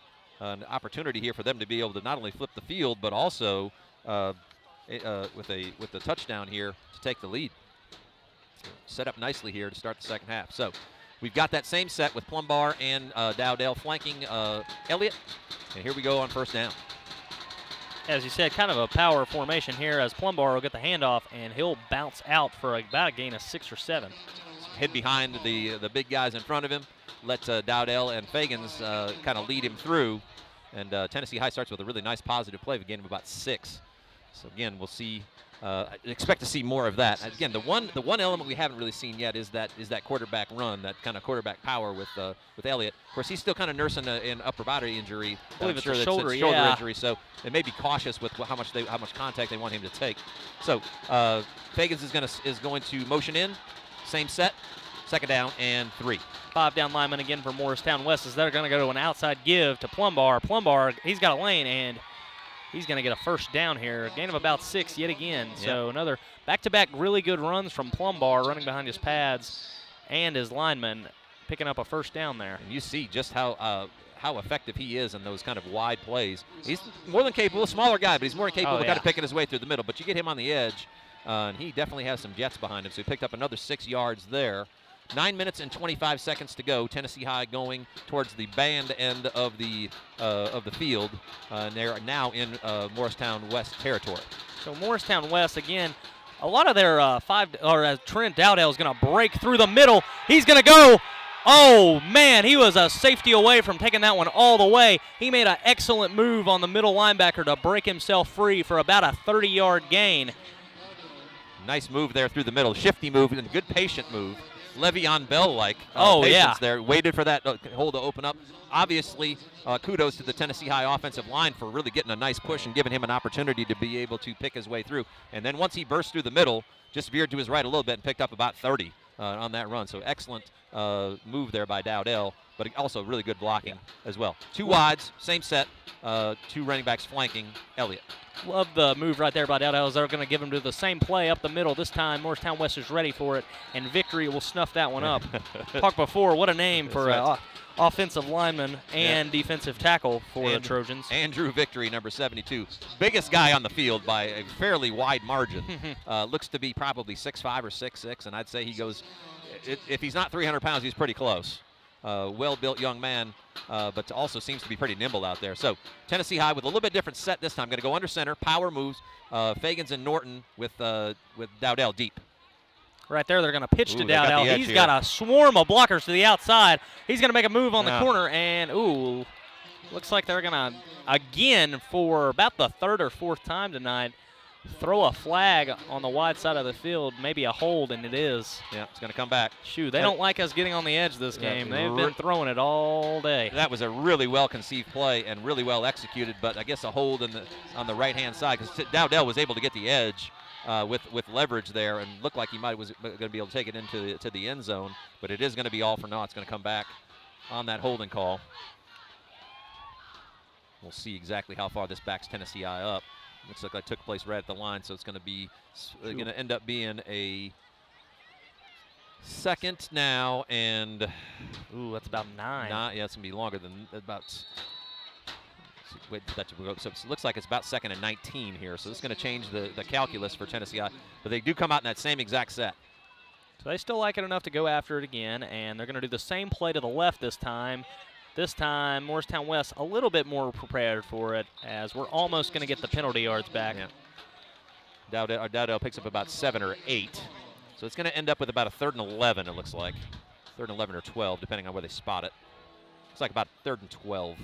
So, again, probably a passing down here. But, again, the way Tennessee High's gone, they've run the ball really effectively in these kind of off-tackle and certainly pitch plays. But they've also run the ball effectively up the middle. So I guess a lot of it depends on what you do here. If you can pick up half of this, then you probably go for it on 4th down. If you don't, then you're looking at maybe a 35-yard field goal to tie the game up, somewhere in that range. Seems like a doable scenario, especially if they pick up a few yards here. But we'll see. Back to that shotgun set. And I think we got away. We got lucky there. It looked like Dowdell almost left a little early as Turner's going to get sacked here, however, by number 9, Matthew Victory. Yeah. So the Victory if I boys. had to guess, it's the brother of younger brother. Be my guess. Yep. Big Victory. Absolutely. So second, that sack there is going to put Tennessee High in a little bit of a bind because they're probably now going to have to go for it. Field goal will be more like 40 yards here. True. Yeah, that's a deep one. They're going to call a timeout and figure out exactly. This is not one of those situations that you want to find yourself in 4th and 14, 4th or 15. But a situation that we are going to have to work through. So we'll step aside for just a minute, come back here with a 4th down play set up for Tennessee High in the Morristown West End.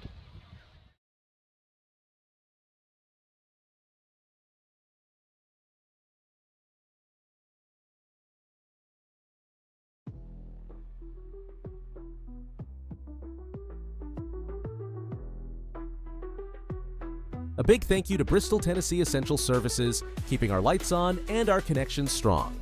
Proudly serving the Bristol community. Thanks to Burwill Construction, building a stronger community one project at a time. For quality and integrity in every build, you can trust Burwill. Thank you to Dr. Christian Family Dentistry, where healthy smiles run in the family, providing quality dental care with a gentle touch.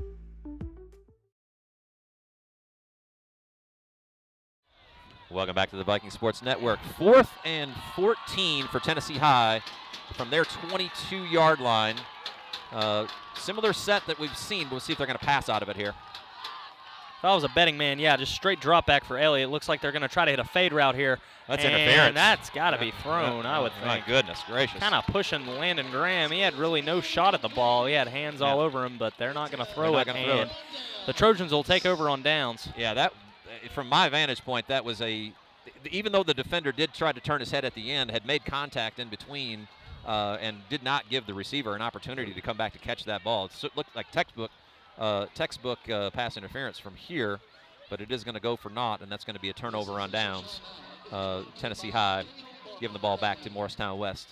So we've got an injured player here. Looks like a cramp down there. So again, my eyes weren't deceiving me there. That certainly looked like interference in that aspect, especially when you look at it just from a textbook call. But in that scenario, we're going to see Tennessee High now flip back to defense. So a defensive stop for each side. Tennessee High on the march, but an offensive holding call put a damper on that drive. And now they're going to back out and play some defense as this game sticks at 10-7 with Morristown West in the lead. 6 minutes and 37 seconds to go here in the third quarter. So about half the quarter gone on those first two drives, as you would expect with this game being played with a lot of action on the ground. Yeah, I mean, you heard me during halftime. I believe I compared this one to Army-Navy. A little bit more passing going on, but, you get the metaphor. Yes, absolutely. So, yeah, both sides, obviously, the run on offense is their identity. But mixing in a little bit of the passing, I think maybe this game's going to get decided by a big play down the field. We'll see. I've seen that happen in games like this in the past. So we're back to action. Again, 6 minutes, 37 seconds to go in the third. Morristown West 10-7. First down and 10 on their 21-yard line. Similar set with Monroe back in the ball game at running back, McClellan as quarterback. And he's the one you don't want to see in the backfield. Monroe's been giving us a fit all game as he'll take a handoff here, run through for about a gain of 4 or 5. I mean, he's probably their best downfield runner from just from what I've seen tonight. I mean, he gets the ball and there's no hesitation. He's not going left or right. He's going straight down your throat. Yeah, 3 or 4 guys that are very similar, but he seems to be the one with the most juice, as they say. So picked up about 4 on that play. 2nd and 6, same set.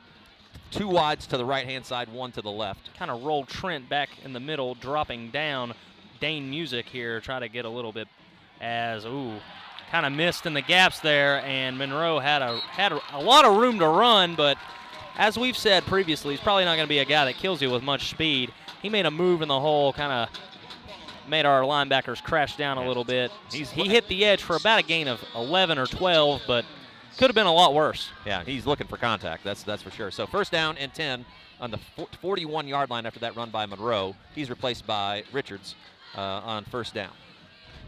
So the Trojans really doing a good job at pulling over this wing back, and as right here, they'll get him into the flat while they pull him in. Great tackle. I believe that was Riley Price made a phenomenal play right there as he he saw the wing back sneak out in the flat, and he was just able to lay a massive hit. About 2 or 3 yard gain. Nice, could have been a bigger one, but they've run that play several times. Tennessee High's defense, I think, is starting to kind of catch up on it. So Richards now flanked to the left. We're going to bring tight end in motion on 2nd down. Only a gain of 2 on that last play. Straight give right here to Richards, and Richards, he'll try to fight his way forward. Gain of about 2, though. Yeah, nice job in the center of the defense there. Good tackle up front. Again, not much room to work with there for Richards that time. Only a gain of about 2, so I think it's going to end up 3rd and 6. Ball on the 44-yard line of Morristown West. 3rd and 6. 4 minutes and 40 seconds to go here in the third quarter. Same set. Tennessee High looking to break some pressure maybe here. Try to go hard count right there. Defense remained disciplined, did not jump. Price kind of coming down towards the line. Looks like he's ready to cover Rosen if he does release. And they'll straight give to Richards again. Richards try to fight forward. And he's going to pick Gain up about 3. This will bring up a 4th and manageable. Yeah, 4th and about 3 it appears. So continuing to test the interior of that Tennessee High defensive line, but they've been up to the task, rotating some players in and out. So now we got a 4th and about 3, maybe a short 3, a long 2, as we dip under 4 minutes to go. They're going to call it 4th and 3. Same set as we sub in a different kind of flanker tight end We're getting a call in from the sideline, so Morristown West taking their time on this particular play. They're going to call it 4th and 2, but it's a long 2. We'll see what happens. Getting ready for the snap on 4th down. And try to get them to jump off sides. Tennessee High remains disciplined, and they're going to call a timeout. Yeah, that's one of those plays. Kind of, it's interesting, kind of the chess match here, because obviously we've run almost 9 minutes off the clock in the third quarter already. That's not a terrible time to use a timeout, especially if you're going to come back and think about going for it here. I don't know. It seems like Morristown West has played this pretty conservatively in these situations earlier. Kicking a field goal on a 4th and manageable, punting on what could have been a 4th and manageable play, and now they're kind of in that same territory. You certainly don't want to give the ball back to Tennessee High on your side of the field, especially as well as their defensive play. They've only given up 7 points this evening. So interesting call by the Morristown staff here to see what exactly they're going to do. Just observing their huddle, I don't see number 10, who's their punter, in it, so it appears that they're probably going to go for it. I believe you're correct. Yep. And it looks like they're going to go with Richards in the backfield yet again. Yep. So, I mean, that's the nice thing about being 3 yards or less. They could do a couple different things here. Obviously, you could go play action. You could try to move your quarterback here. But also, I think with the success that they've had coming straight downhill, 3 yards is a manageable number just to give it to Richards to see what he can do with it. That's right here. Tennessee High is going to try to bow up their backs here and make a play. Kind of close down. They got more men down to the line, and they're going to sweep it out to the outside. And, Richards is going to make a cut. Dane Music on the trail, and Richards is going to take this one all the way into the end zone. That's about a 49-yard touchdown run for the Trojans. Tennessee High clamped up in the middle of the field, which left the edge a little bit too wide open. Yeah. And the Trojans take this one 49 yards to the house. It's an interesting call, and like I said, you can see the chess match playing right there. Tennessee High absolutely was stout in the middle, but they got a nice kick-out block on that, just a little kind of off-tackle play, but it was just far enough away from where the traffic was. And Richards showed some speed there to be able to, not just power, but also some speed to be able to bust through, but then left Tennessee High's defense behind him and was able to punch it in. So big-time play for the Trojans on that particular run. Again, we talked about maybe a big play pushing the ball down the field. Well, it works on the ground, too, if you can execute that well. Yeah, and that just kind of puts your safety and corner in a bad situation. You're forcing them to make a tackle one-on-one, and stacking the box. I mean, it's great if they go there, but they go on the edge, you can get in trouble. Yeah, we're seeing some players on these longer plays we're seeing some cramps take place out here. It's not a particularly warm night. Kind of feels a little bit more fallish here in East Tennessee. I think our high today was just in the low 80s in early September. And then in the end, it's really kind of comfortable. I hear the wind has kind of died down. It's just a beautiful evening here in Morristown, Tennessee. But a really nice run there by Richards, took it all the way. And that's going to put the score up to double digits, up to 10 here if Alvarado can knock this extra point through.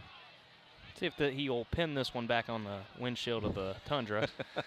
He's been pretty accurate so far. That is for sure. Snaps good, holds good, and it is up and through. This one will hit the Tundra. And the Tundra just took a second hit right there on that one for sure. So after that successful try, Morristown West now opens up a 10-point lead, 17-7. 3 minutes and 24 seconds to go here in the third quarter. So this is going to be a pretty crucial drive here for Tennessee High. Still quite a bit of time left, but it seems like you certainly don't want this game to get out any further than it is. No. 2 scores is manageable. 3 scores with the way this is going is just there's not going to be enough time to be able to make up that amount, especially the way that Morristown West is capable of running the football. So really, really important drive here for Tennessee High to execute and at least get some points on the board, I think, in this set. And, it's one of those that I think it's okay if this is a long drive and it takes it to the end of the third quarter and into the fourth. That's fine.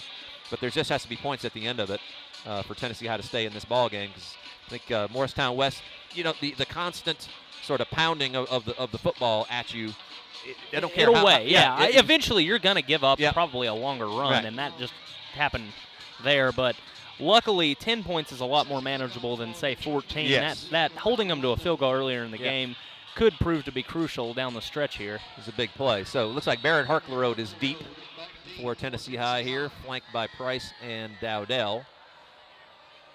Alvarado's going to boot it away. Gets a good piece of that one. Land right. Oh, they're going to. Harklerode's going to take it. Going to try to break to the outside. Can't get anywhere to go. He'll be snuffed out right around where he got the ball. Nice job by the Morristown West coverage teams, really flying down the field. It was a nice kick, kind of on an angle too. Harklerode couldn't take it until inside the 10-yard line. Tried to get upfield quickly, but was snuffed out, as Micah said, after only about a 5 or 6 yard return. So Tennessee is going to start deep in their territory on this possession. 1st and 10 on the 13-yard line. So we'll see what the Vikings can do to answer that previous touchdown by Morristown West. Not ideal on the return. No. One back set here with Elliott and Dowdell to his left, 2 wides to the short side of the field. Morristown West kind of dropping back down to a 5-man front. Elliott's going to pull it. We've been talking about this all game, and he's going to get the first down there. We've kind of been talking about it all game, you know, Elliott being a big threat to run when he's going to pull one of those run plays, and right there he does, and it proves to be successful. Definitely a dual threat quarterback. He's played running back in the past as well through his career, so nice decision there to pull that one, and saw quite a bit of green ahead of him. Picked up 11, or actually picked up 11.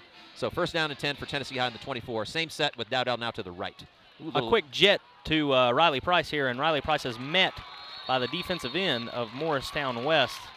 Ends maintained outside right there, and they'll snuff that one out. Those plays are all about sealing the edge, and right there, we just were not able to execute. It's going to end up being a loss of 3. So it looked like it had promise from the beginning there, but the end state kept their integrity, kept their leverage, and ended up catching Price before he could turn it upfield. So it's going to be 2nd and 12 from the Tennessee High 21. Dowdell flanked to the left and 2 wides to the wide side of the field. Right here again, we'll see another 5-down front for the Trojans, and Trent Dowdell will try to fight as best he can for about a 4-yard gain. Yep. Got hit early and had to drag some defenders with him to be able to get the yardage that he got. So looks to be about a 3rd and 8 as we're now under 2 minutes to go here in the 3rd quarter. One thing I've noticed with this Morristown defense is the front really depends on the formation of Tennessee High, and the extra defensive ends that they end up dropping down are actually outside linebackers if you're looking at it. Gotcha. That's good. That's a good catch there. So with that, they're kind of moving, as you said, as Tennessee High lines. That's right here. They'll drop down again to a 5-man. Elliott on the toss, looking for Price, overthrew him just a hair, and that's going to end up with 4th down deep in Tennessee High territory. So again, nice outbreaking route there by Price, but just couldn't quite sync that up. And it's going to end up with a 3-and-out for Tennessee High. Well, actually not a 3-and-out, but a 4th down for Tennessee High here deep in their territory. So not exactly what Tennessee High was hoping for on that possession. Got 1 first down on that first play by Elliott, but now a 4th down situation is what they're facing. Jack Richardson in to punt, standing back on about his 15-yard line. So he gets a snap, gets the kickoff on the angle, and it's going to fly out of bounds here. It's going to be hard to see exactly where that one hit the cheerleaders, and I believe. Poor cheerleader who had her back to that play took one in the noggin there, but she doesn't seem to be in the worse for wear. So it's going to end up with the ball right at the 50-yard line, dead smack on the 50-yard line, heading towards the parking lot and scoreboard end of the field here. So opportunity here for Morristown West to really put some distance between them and the Tennessee High Vikings here. Again, we talked about that last drive on offense being crucial. I think this is even more the most drive. crucial drive of the game, I believe. Got to get a stop somehow. Find a way to get a turnover here, because otherwise Morristown West is just going to continue to lean on you. And they can bring in 2 or 3 or 4 different backs that all look kind of the same. Oh, for sure. There's one that's slightly different, but around 3 of them look almost exactly the same. You just put a different jersey on them, and you couldn't tell which. It's right here. So Hayes is going to be the back here. Oh, we kind of collapsed. Yeah, nice play by McClellan to be able to get away from the rush. But I believe he was past the line of scrimmage by a good, decent bit there. But they actually called a false start. Yeah. Before even that. So, again, a couple of penalties there, or he's going to kill that play. It was a nice play by McClellan to be able to get loose, and then he found a receiver downfield. But he looked like he was had already crossed the line of scrimmage. And it looked like that snap was a little premature anyway. I mean, it kind of fooled us. Took us off guard. They kind of got there, snapped it immediately, and everybody was. were off a count. So that's going to cost Morristown 5 yards. Going to be push them back to the 45-yard line on their end. 1st and 15 as the clock now ticks down towards 1 minute to play here in the third quarter. So a couple more plays here before we head to the fourth. Offset back is Hayes with McClellan. 4 wides on this possession. Yeah, as they'll motion into trips here.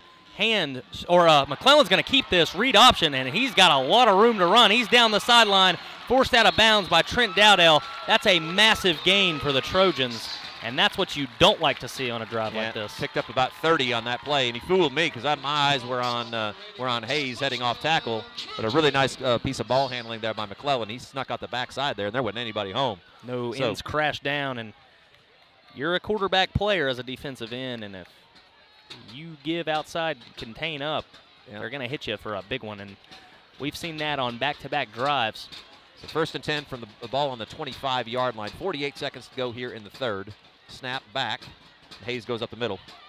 And he is going to be met by Preston Fagans there, as that was more or less what they've been doing a lot of the game, have that wing back in with doubles to the wide side of the field, straight hand to Haynes, and it looks like they're going to let this one tick down to the fourth quarter. Yeah, it's going to be 2nd and 5. We'll flip ends of the field here, but Morristown West doing their best to just kind of lean on the Tennessee High defense here, and it seems to be working as they are marching down the field inside now, just with the nose basically of the ball right outside the Tennessee High red zone. So we will step aside here for just a few.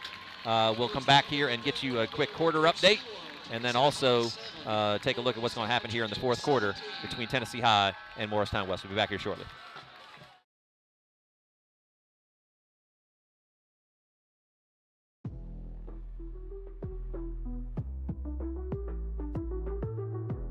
Thank you to Cuddy Insurance, providing peace of mind through comprehensive coverage. For all your insurance needs, they've got you covered. We'd like to shout out Eddie's Trophies, the place to go for all your award needs. From team trophies to custom plaques, they've got you covered. Thank you to Fellowship Chapel, the Grace Place, where compassion and community come together. We're grateful for your support in bringing our community closer. Thank you to Friendship, where friends and great deals come together. Whether you're buying or servicing a car, Friendship's got you covered. Craving something fresh? Green Seafood is your go-to spot for the best seafood in town. Thanks for sponsoring tonight's game.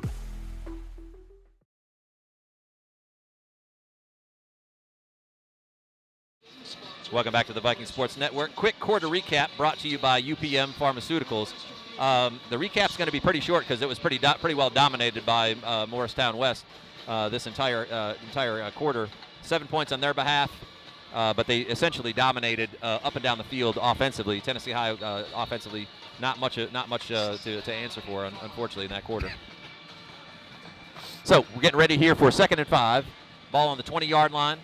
McClellan and Hayes in the backfield here. Looks like Tennessee High is still 4-2. They're going to roll out Hayes yet again, do a lot of what they've been doing all night long, getting it out quick to that wing back into the flat. And this time he's going to pick up a first down. So first down is going to be the play here. Looks like they ended up picked up 6 or 7 there. The first down for Morristown West on their 13 or 14-yard line.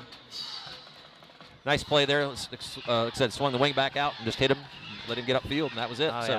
And we now got Richards back into the game with McClellan. So straight give to McClellan here as he's going to be tackled in the backfield for a loss, but could have been a lot more as he was able to break a few tackles. He was met instantly at the exchange point between him and McClellan, and he was able to fight his way for only about a loss of 2. Would have been a loss of 4. Cameron Richards, the touchdown scorer earlier, but again, did not go down at first contact or second contact or third contact. Took a whole host of Vikings to get him down, but still a loss on the play of about 3 as the Tennessee High line was able to sneak through. So he's going to stay in the ball game. 2 wide receivers to the wide side of the field. He and McClellan in the backfield.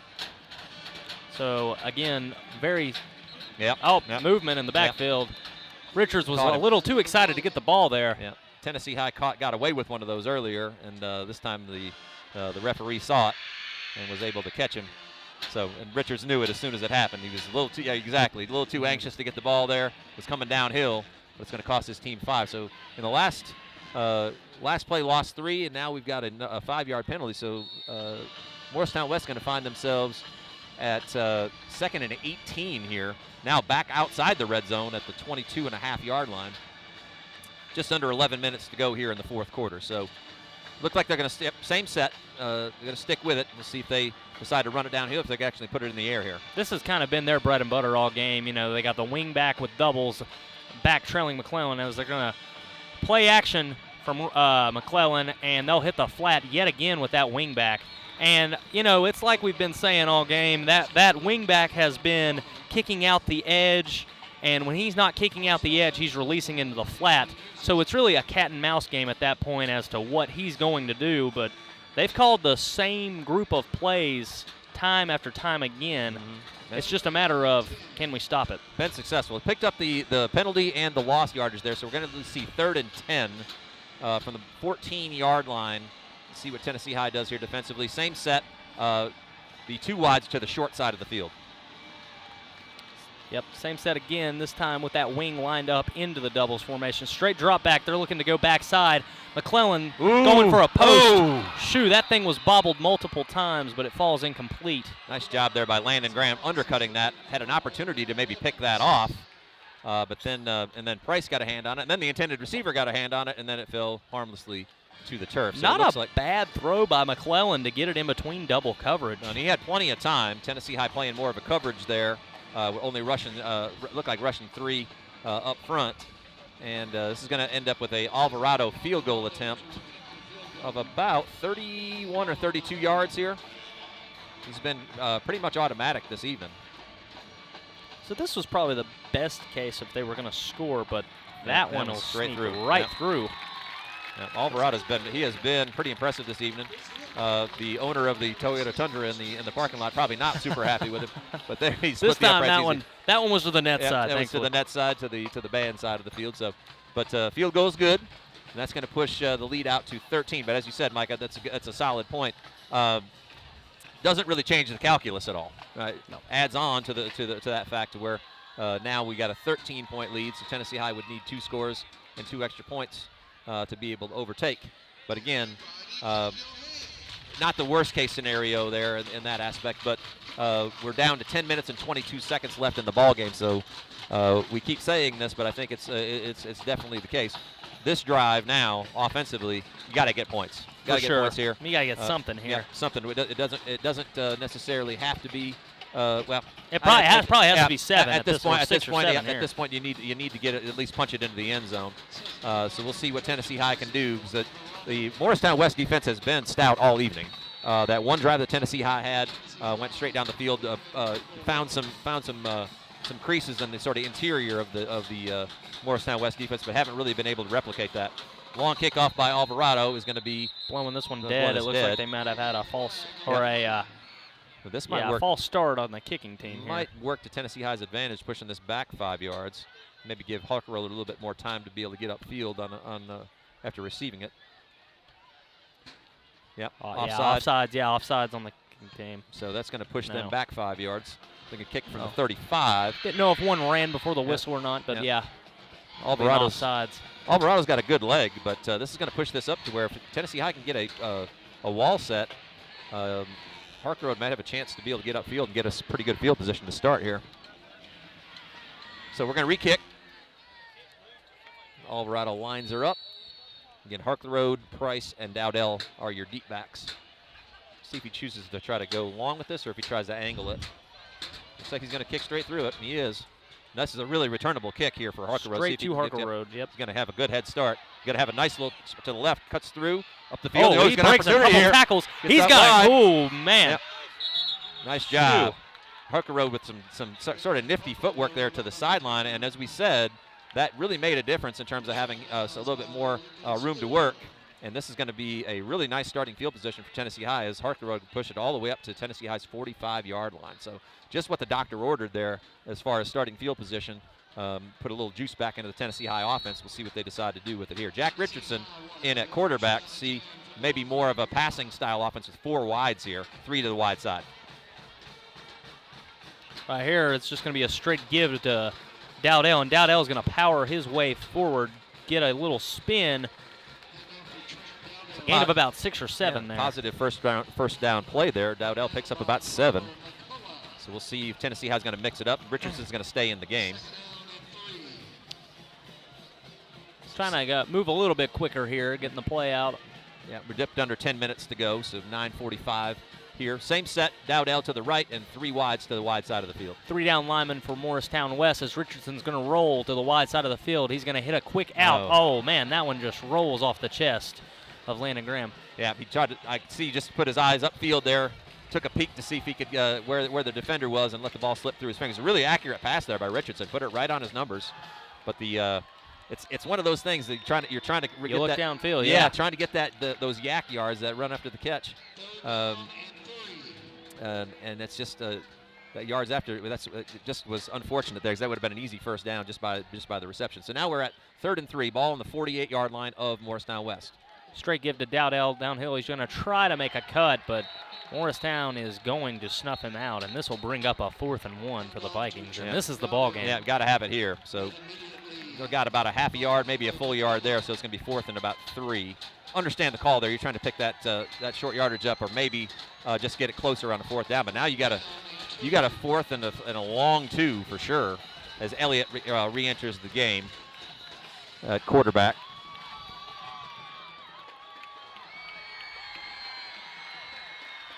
Got a substitution here, late sub. Tennessee High now with a with a power set. Elliott underneath center. They'll pitch it out to Dowdell. They've tried this earlier, and he's going to pick up the first down. Tough run there by Dowdell. The first down, nicely executed. Tennessee High's wall up front was able to hold the line, and then a nice block by his upbacks allowed Dowdell to fall forward. Picked up about 4 when he needed 3. So first down, Tennessee High. But again, clock is ticking away. 8 minutes and 35 seconds to go. First down, Tennessee High on the Morristown West 44-yard line. And Jack Richardson back in the game with that 3 wide set. So Morristown West again in a 3-down lineman set as they're going to hand it to Dowdell. Dowdell's going to break the initial contact. Dowdell's going to rumble down for about a gain of 14. So a straight middle handoff to Dowdell, and he was able to get 14 after the 3-down linemen were not able to stop him initially. So again, a little cat and mouse game here as Tennessee High's coming out in 4 wides, but has stuck with the run so far outside of that one pass to the perimeter. Now the wides are to the left side of the field, and Dowdell will go to the right side of Richardson.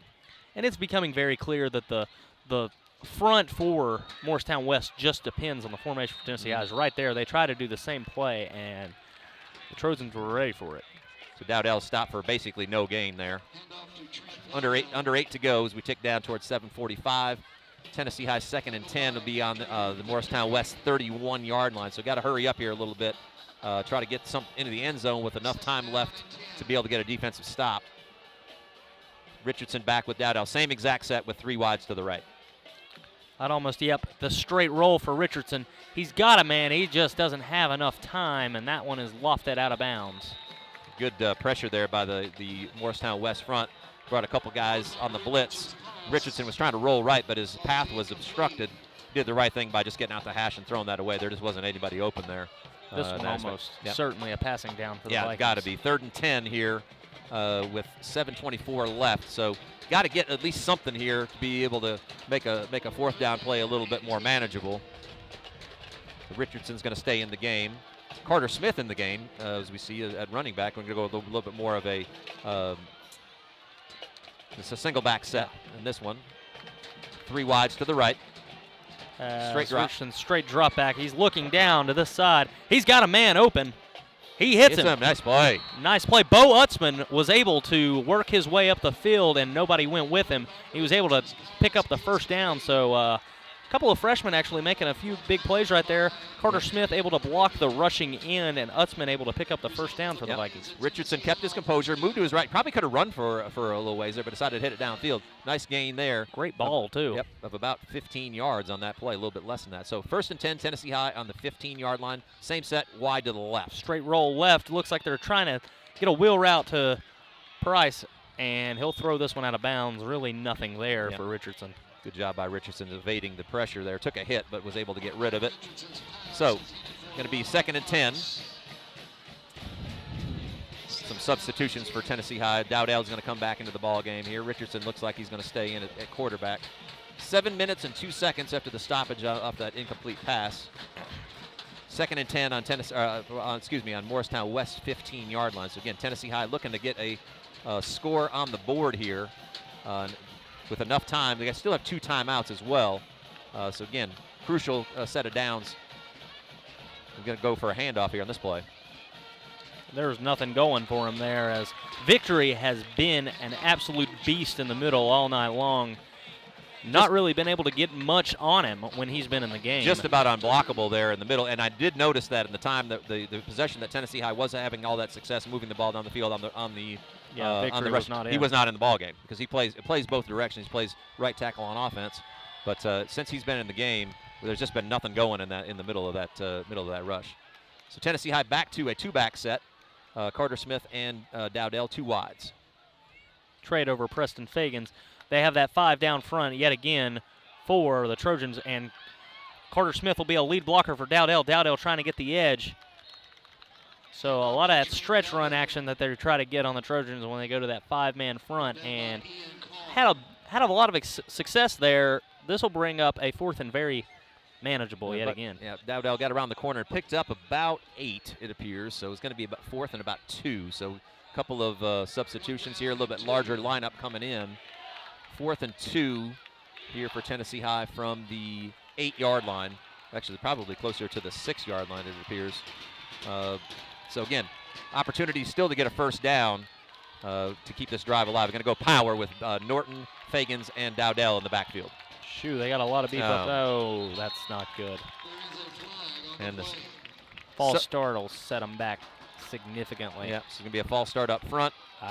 And that is going to cost Tennessee High 5 yards to make this a much tougher 4th down now from about the 12-yard line. Got to get inside the 5 to be able to get a first down. So that's a crucial mistake in that aspect. That's going to push. It's going to obviously affect the play call, I would think. Much more likely to be a passing call here with that down and distance. A 4th and 2 is extremely manageable. Yep. Then you go back to a 4th and 7. Yeah, that changes the with less field to work with because you're in the red zone. That's pretty hard. It's a compressed field just in general, yes. So we'll see what Coach Holt and his staff cook up here for a 4th and 7. This is essentially the ball game here. Not fully. Tennessee High still does have 2 timeouts, but again, with the time ticking down and only a little bit more than 5 minutes to go, we'll see exactly what happens. Got an open receiver. And he missed him. Yeah. Sells the play a little bit. Harker Road was open, but Elliott was just not able to make the connection. Actually, probably got rid of the ball a little earlier than he needed to. Probably had another step or 2 to be able to get that angle. And Harker Road had broken open, but the connection was not made. And Tennessee High is going to give the ball up on downs, turning it back over to Morristown West with just a little over 5 minutes to go. 5 minutes and 6 seconds. Morristown West will take over on their 18-yard line. So opportunity there that was lost. Tennessee High did move the ball down the field quite well on that possession, but all for naught as Morristown West takes back over. And as you would expect, Malachi Moore back in the ball game to try to run this thing out. Tight set by Morristown. They're going to do a late substitution here as one of their wingbacks comes in. They're going to bring him in and expect a lot of downhill running here. I would expect. As you said, Monroe in the game, and Tennessee High is actually going to go to a 5 down front to try to stop him, and they will. But he's still going to pick up about 3, it looks like. So again, Tennessee High is going to play very tight here, but Malachi Monroe picks up a good 3-yard run there as the clock continues to tick. Now we're under 5 minutes to go. 2nd and 7 upcoming, and again, you can expect to see this formation here, the tight formation, 2 wingbacks. Pistol formation with McClellan, and Monroe is the man that you expect to see taking these handoffs. Tennessee High yet again going 5 down, defensive linemen trying to stop Monroe all they can, and they will right here as Monroe will be snuffed in the backfield. Yeah, they only got about a half a yard maybe on that one, so Tennessee High doing the job as the clock continues to run. Tackled by Aiden Aguirrez and Cooper Boer. Yep. So again, they're going to sub Monroe out, and looks like Richards is going to come back in. Got a Trojan down on the field. Get some, again, cramping is becoming part of the process here. So we're going to take a quick injury timeout. We'll step aside for just a minute. 4 minutes and 11 seconds to go. 20-7, Morristown West leads Tennessee High here in the fourth quarter.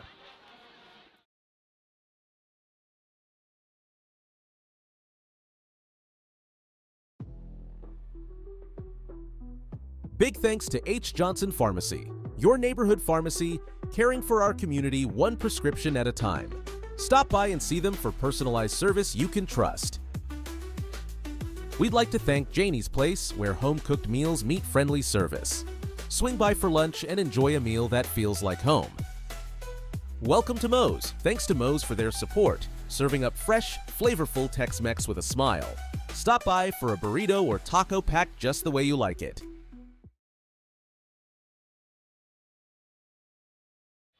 Welcome back to the Viking Sports Network. 3rd and 7 from the 16-yard line on Morristown West end. Fake handoff. McClellan rolling to his left and trying to find a quick out route to the outside, and that one just sails. Right there, Tennessee High went with really 6 with a 6-1, kind of blitzed the other inside linebacker, Frank Reed, off the edge, along with a 5 down front, and Fegans patrolling the middle right there.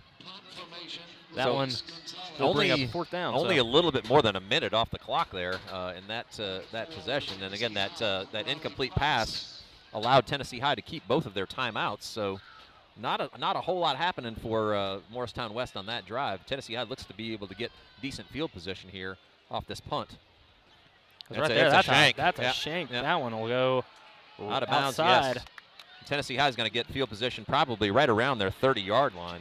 But Morristown West's 30-yard line. Here. They're going to go right at the 30-yard line. So only a net of about 15 yards on that punt. So, I mean, with just a little bit more than a minute off the clock, a minute and like 8 seconds. So Tennessee High with an opportunity. If they can get it, they can punch it in the end zone quickly here. Maybe an onside kick. But you still have 2 timeouts. You probably have to go that route with under 4 to go. But again, Tennessee High with another opportunity offensively. 3 wides to the right.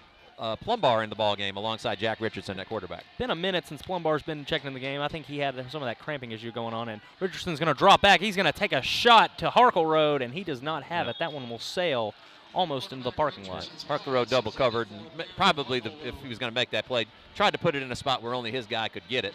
But it's Morristown West had a pretty good defense on that one. The corner was in good position. Safety was rolling over the top. Would have had to have been a perfect throw in order for that to work. But again, Tennessee High pushing the ball down the field. That ball landed in the end zone, so again, going for it all in that first play. 3:51 to go, 2nd down and 10. Same set. Plumbar now to the left of Richardson. So we'll see. They'll trade Plumbar over into the strong side to the trips. They'll roll Richardson right, and Richardson developing out route by Riley Price, and this one will be thrown in. Pretty good ball into double coverage, but Landon Graham got crashed on quickly by the Morristown West safety and cornerback right there. The ball falls incomplete. Richardson doing a good job of evading, but that shows you Mr. Victory, who we were talking about earlier, was running Richardson down, and Jack Richardson not slow by any stretch of the imagination, but once again, pretty impressed with Andrew Victory here this evening. He's going to take a break after that one because he put some maximum effort in there, ran 2/3 of the way across the field trying to chase the Tennessee High quarterback down, so he gets a well-deserved rest. Dowdell back into the ball game for Tennessee High. 3 wides to the right, 1 to the short side. Jack Richardson at quarterback. So again, 4 down linemen. They'll trade Dowdell over into the strong side of the field. Straight give to Dowdell, and he's going to get snuffed out really quickly by the 2 defensive tackles for the Trojans. Yeah, so tried to steal some yardage there on 3rd down, and it did not materialize. In fact, probably lost a half a yard in that case. So nothing doing there. The big guys up front for Morristown West have really done the job this evening. Really not. I mean, Dowdell's run hard all night. Plumbar's had some nice runs as well, but they've come kind of in fits and starts. Simply because that interior defensive line for Mo West has just been stout all evening long. So now we are at 4th and 10 as we click down towards 3 minutes to go. Got to be a pass here you would expect to see what Richardson can do with it. Straight drop back for Richardson. Richardson's going to roll out to his right. Oh, he's Richardson's got going to keep this one. Room to run. Richardson's going to come down to the middle of the field, cut back outside, cut back. He's going to score. And he's going to score. Wow. What a scramble by Jack Richardson on 4th and 10. So play started to break down for Richardson. He decided to keep it pretty early, and he danced to the outside, danced back inside, cut to the outside, and he will score. Kind of just weaving in and out of the defense right there, and what a run by Jack Richardson. The Morristown West defense obviously not expecting him to take off right there. They had kind of sunk back into coverage, did a good job of ensuring that Tennessee High didn't really have any open wide receivers, but Richardson did that all on his own. What a play by Richardson, weaving almost 40 yards, well, 32 yards downfield for the touchdown. Kick is up and good for Brolio. We got ourselves a ball game now. Right, so we'll get to that. This scenario coming up is going to be interesting. As we get towards the end of this ball game, a couple other sponsors that we want to make sure that we shout out this evening for Tennessee High. Viking Pride Plus here, Weaver Funeral Home, the Bristol Motor Speedway as always, Sleep Cheap, Burwell Construction, the Robinette Company, rentinbristol.com, Friendship Cars, and Toyota of Bristol. All on the Tennessee High Viking Pride Plus sponsors list for this season. We appreciate you guys and what you guys are allowing us to do by taking this Viking Sports Network on the road, as well as the live streams that we're able to provide at home. Lots of fun. Micah and I are enjoying ourselves as we sort of traipse around East Tennessee this early phase of what is going to be fall here shortly. Big time stuff on Friday Night Lights. We love it. So Knox Arrington is going to be kicking this this kickoff. Not sure exactly. Looking at the lineup here, Morristown West definitely has the hands team out. Only one deep player, and it does look like he's going to line up to go for an onside here. There's a lot of talk. That ball is placed awkwardly on the tee, and ooh, it's low. Ooh, they fell on it pretty instantly there. That was a good coverage by Morristown West. When you get that, I mean, I like the way that started because it kind of skipped, and usually you want kind of a little bit of a hop at the end, and it just didn't materialize. And the Morristown West hands team was able to secure it pretty, at least without incident there. So 2 minutes and 52 seconds to go. First down and 10 for Morristown West on the Tennessee High 48-yard line. 20-14 is your score after that last score by Tennessee High. So going to be tough here. Got to have to stop them on 4 downs, create a turnover somehow. Tennessee High defense is going to have to be opportunistic here in this case. McClellan and Richards in the backfield. Straight give to Richards.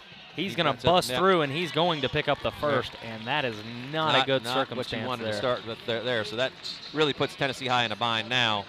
They needed that stop and then maybe a quick timeout to stop the clock, but now you got to burn that timeout, or either not, probably not in this case. Let the clock run, and then now you got to get a couple of stops here, but that's kind of a backbreaker there in that first down play.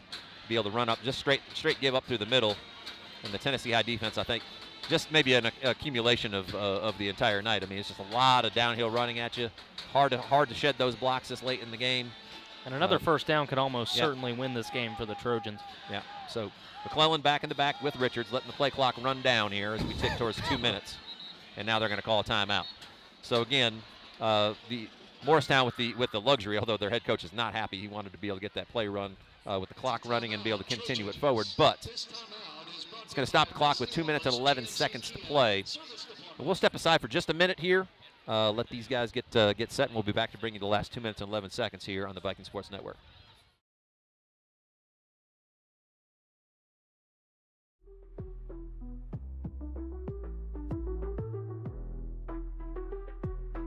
A big thank you to Sean Mullins Orthodontics, helping smiles shine brighter every day. For expert care and beautiful results, trust Dr. Mullins and his team. We appreciate the support from Renaissance Bank, where financial expertise meets friendly service. Banking better to help you reach your goals. Rest easy knowing Sleep Cheap has your back, literally. Providing quality mattresses at unbeatable prices, Sleep Cheap is the place to find your best night's sleep. A special thank you to Toyota of Bristol, your trusted dealership for the best in Toyota vehicles.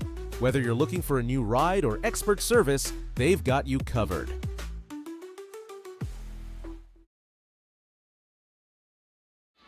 Welcome back to the Viking Sports Network. Handoff to Richards, and he is met by Micah Norton. Nicely done. Ball came loose, but I think that it was whistled dead probably quite a ways before that. I'm not sure exactly where they're going to mark that. They're going to mark it back quite a ways. Looks like maybe like a 5-yard loss there.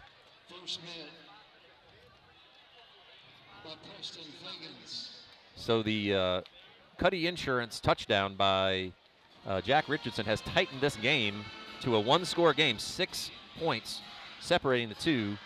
Tennessee High with a timeout. That was kind of one. That's, yep. Just the it was kind of a curious play in that aspect. Well, again, give Norton some credit where he came through and kind of crashed that play, but it wasn't like forward progress was stopped. He had ran Yep. further backwards than where the spot actually is there. Yeah. So I think Coach Holt is lobbying over there for that to have been a much larger loss than it was, because the whistle didn't happen until it was closer to midfield.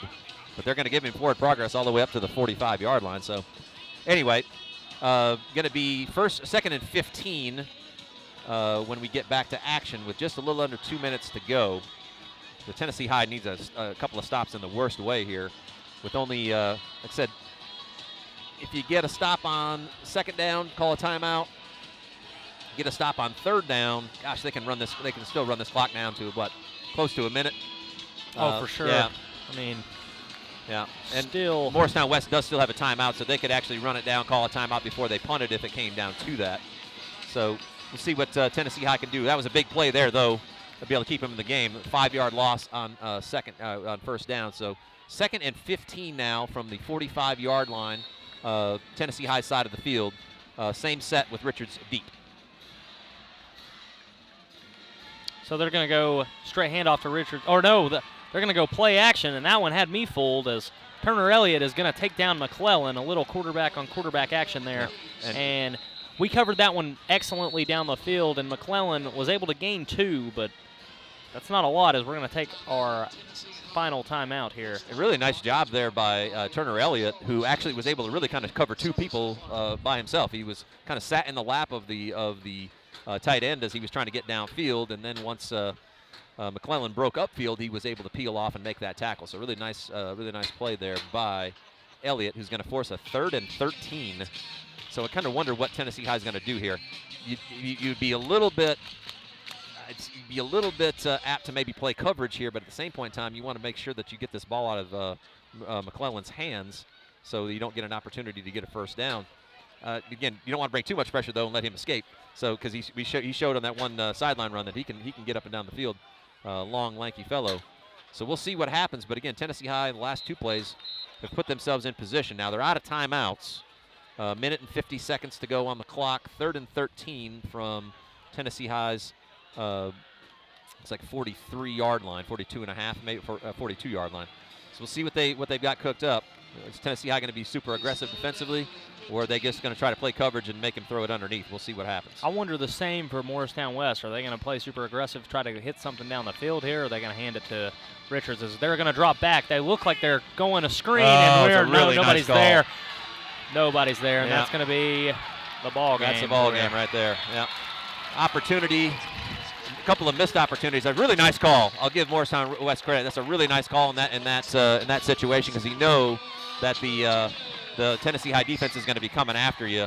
But they executed it beautifully, and then a missed tackle here on the sideline allowed that, because if the tackle was made, it still would have been 4th down. But all for naught is, and again, give Morristown West offensive coordination credit for calling that play. That's a really great play in that situation. But again, a lot of credit to Richards right there, who also broke 2 or 3 tackles on his way to gaining that first down. Here comes the kneel, and that will see the end of the ball game. Yep, right here. So again, a valiant effort there by Tennessee High late in the game to try to get a score, and then opportunity there on a 3rd and 13 to be able to force a stop, and unfortunately out-executed by the Morristown West offense in that aspect. And West is now going to claim this victory here, as just a couple of kneel downs stand between them and that prospect. So, again, tough ball game all night long. I mean, it's just kind of a slugfest. 34 total points scored, and a lot of that damage done on the ground. But that kind of ironic to a certain extent that a pass play ends it. For sure. And, I mean, that's just one of those ones where it was just a perfect play call for the moment. It was. Great play call and well executed. Kneel down there by McClellan. We just got one more of those coming, and that should take care of business here from Burke-Toney Stadium in Morristown, Tennessee. Hard-fought game, both sides. The home team is going to come out on top this evening as we roll through. Our final score summary here is going to end up 20-14 for Morristown. Final score summary brought to you this evening by the Robinette Company. Hard-fought, valiant game. Any final thoughts here, Michael? No, not really. Just, I mean, kind of what we were talking about before. Whoever controls the line of scrimmage the best, whoever controls the time of possession the best is going to win the ball game, and that unfortunately just happened to be the Trojans, who kind of controlled the offensive line the entire game. They won the trench battle. I mean, victory, I mean, as symbolic as it sounds, was able to come up with a victory pretty single-handedly when it came to the defensive middle. I mean, he was on almost every run, and when you can't get a good enough push up front to do what you're trying to do, and on the opposite end, they're getting a good enough push to do what they want to do, I mean, it's going to be hard to come out victorious, but they came about as close as they could have there. Two teams that were really had similar philosophies, especially on the offensive end, and Morristown West just executed just a little bit better this evening. But again, valiant effort by both sides. So we will be signing off here this evening. Tennessee High is off next week, so no broadcast next week as Tennessee High takes a week off. We will be back at home on September 20th as Tennessee High takes on Sevier County at the Castle. So certainly be there with us for that. We'll have live stream, audio, video, the whole nine as we do at home games. So we'll sign off for this evening. I'm your host, CJ Manahan, alongside Micah Kennedy. Thanks for joining us this evening on the Viking Sports Network. And as always, Viking Pride.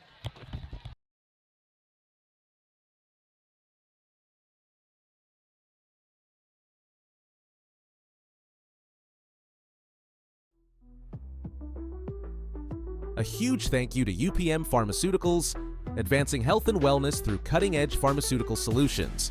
Proud to support our local teams. Thank you to Weaver Funeral Home, providing compassionate care and support for families during life's most difficult moments. Proud to serve our community with dignity and respect.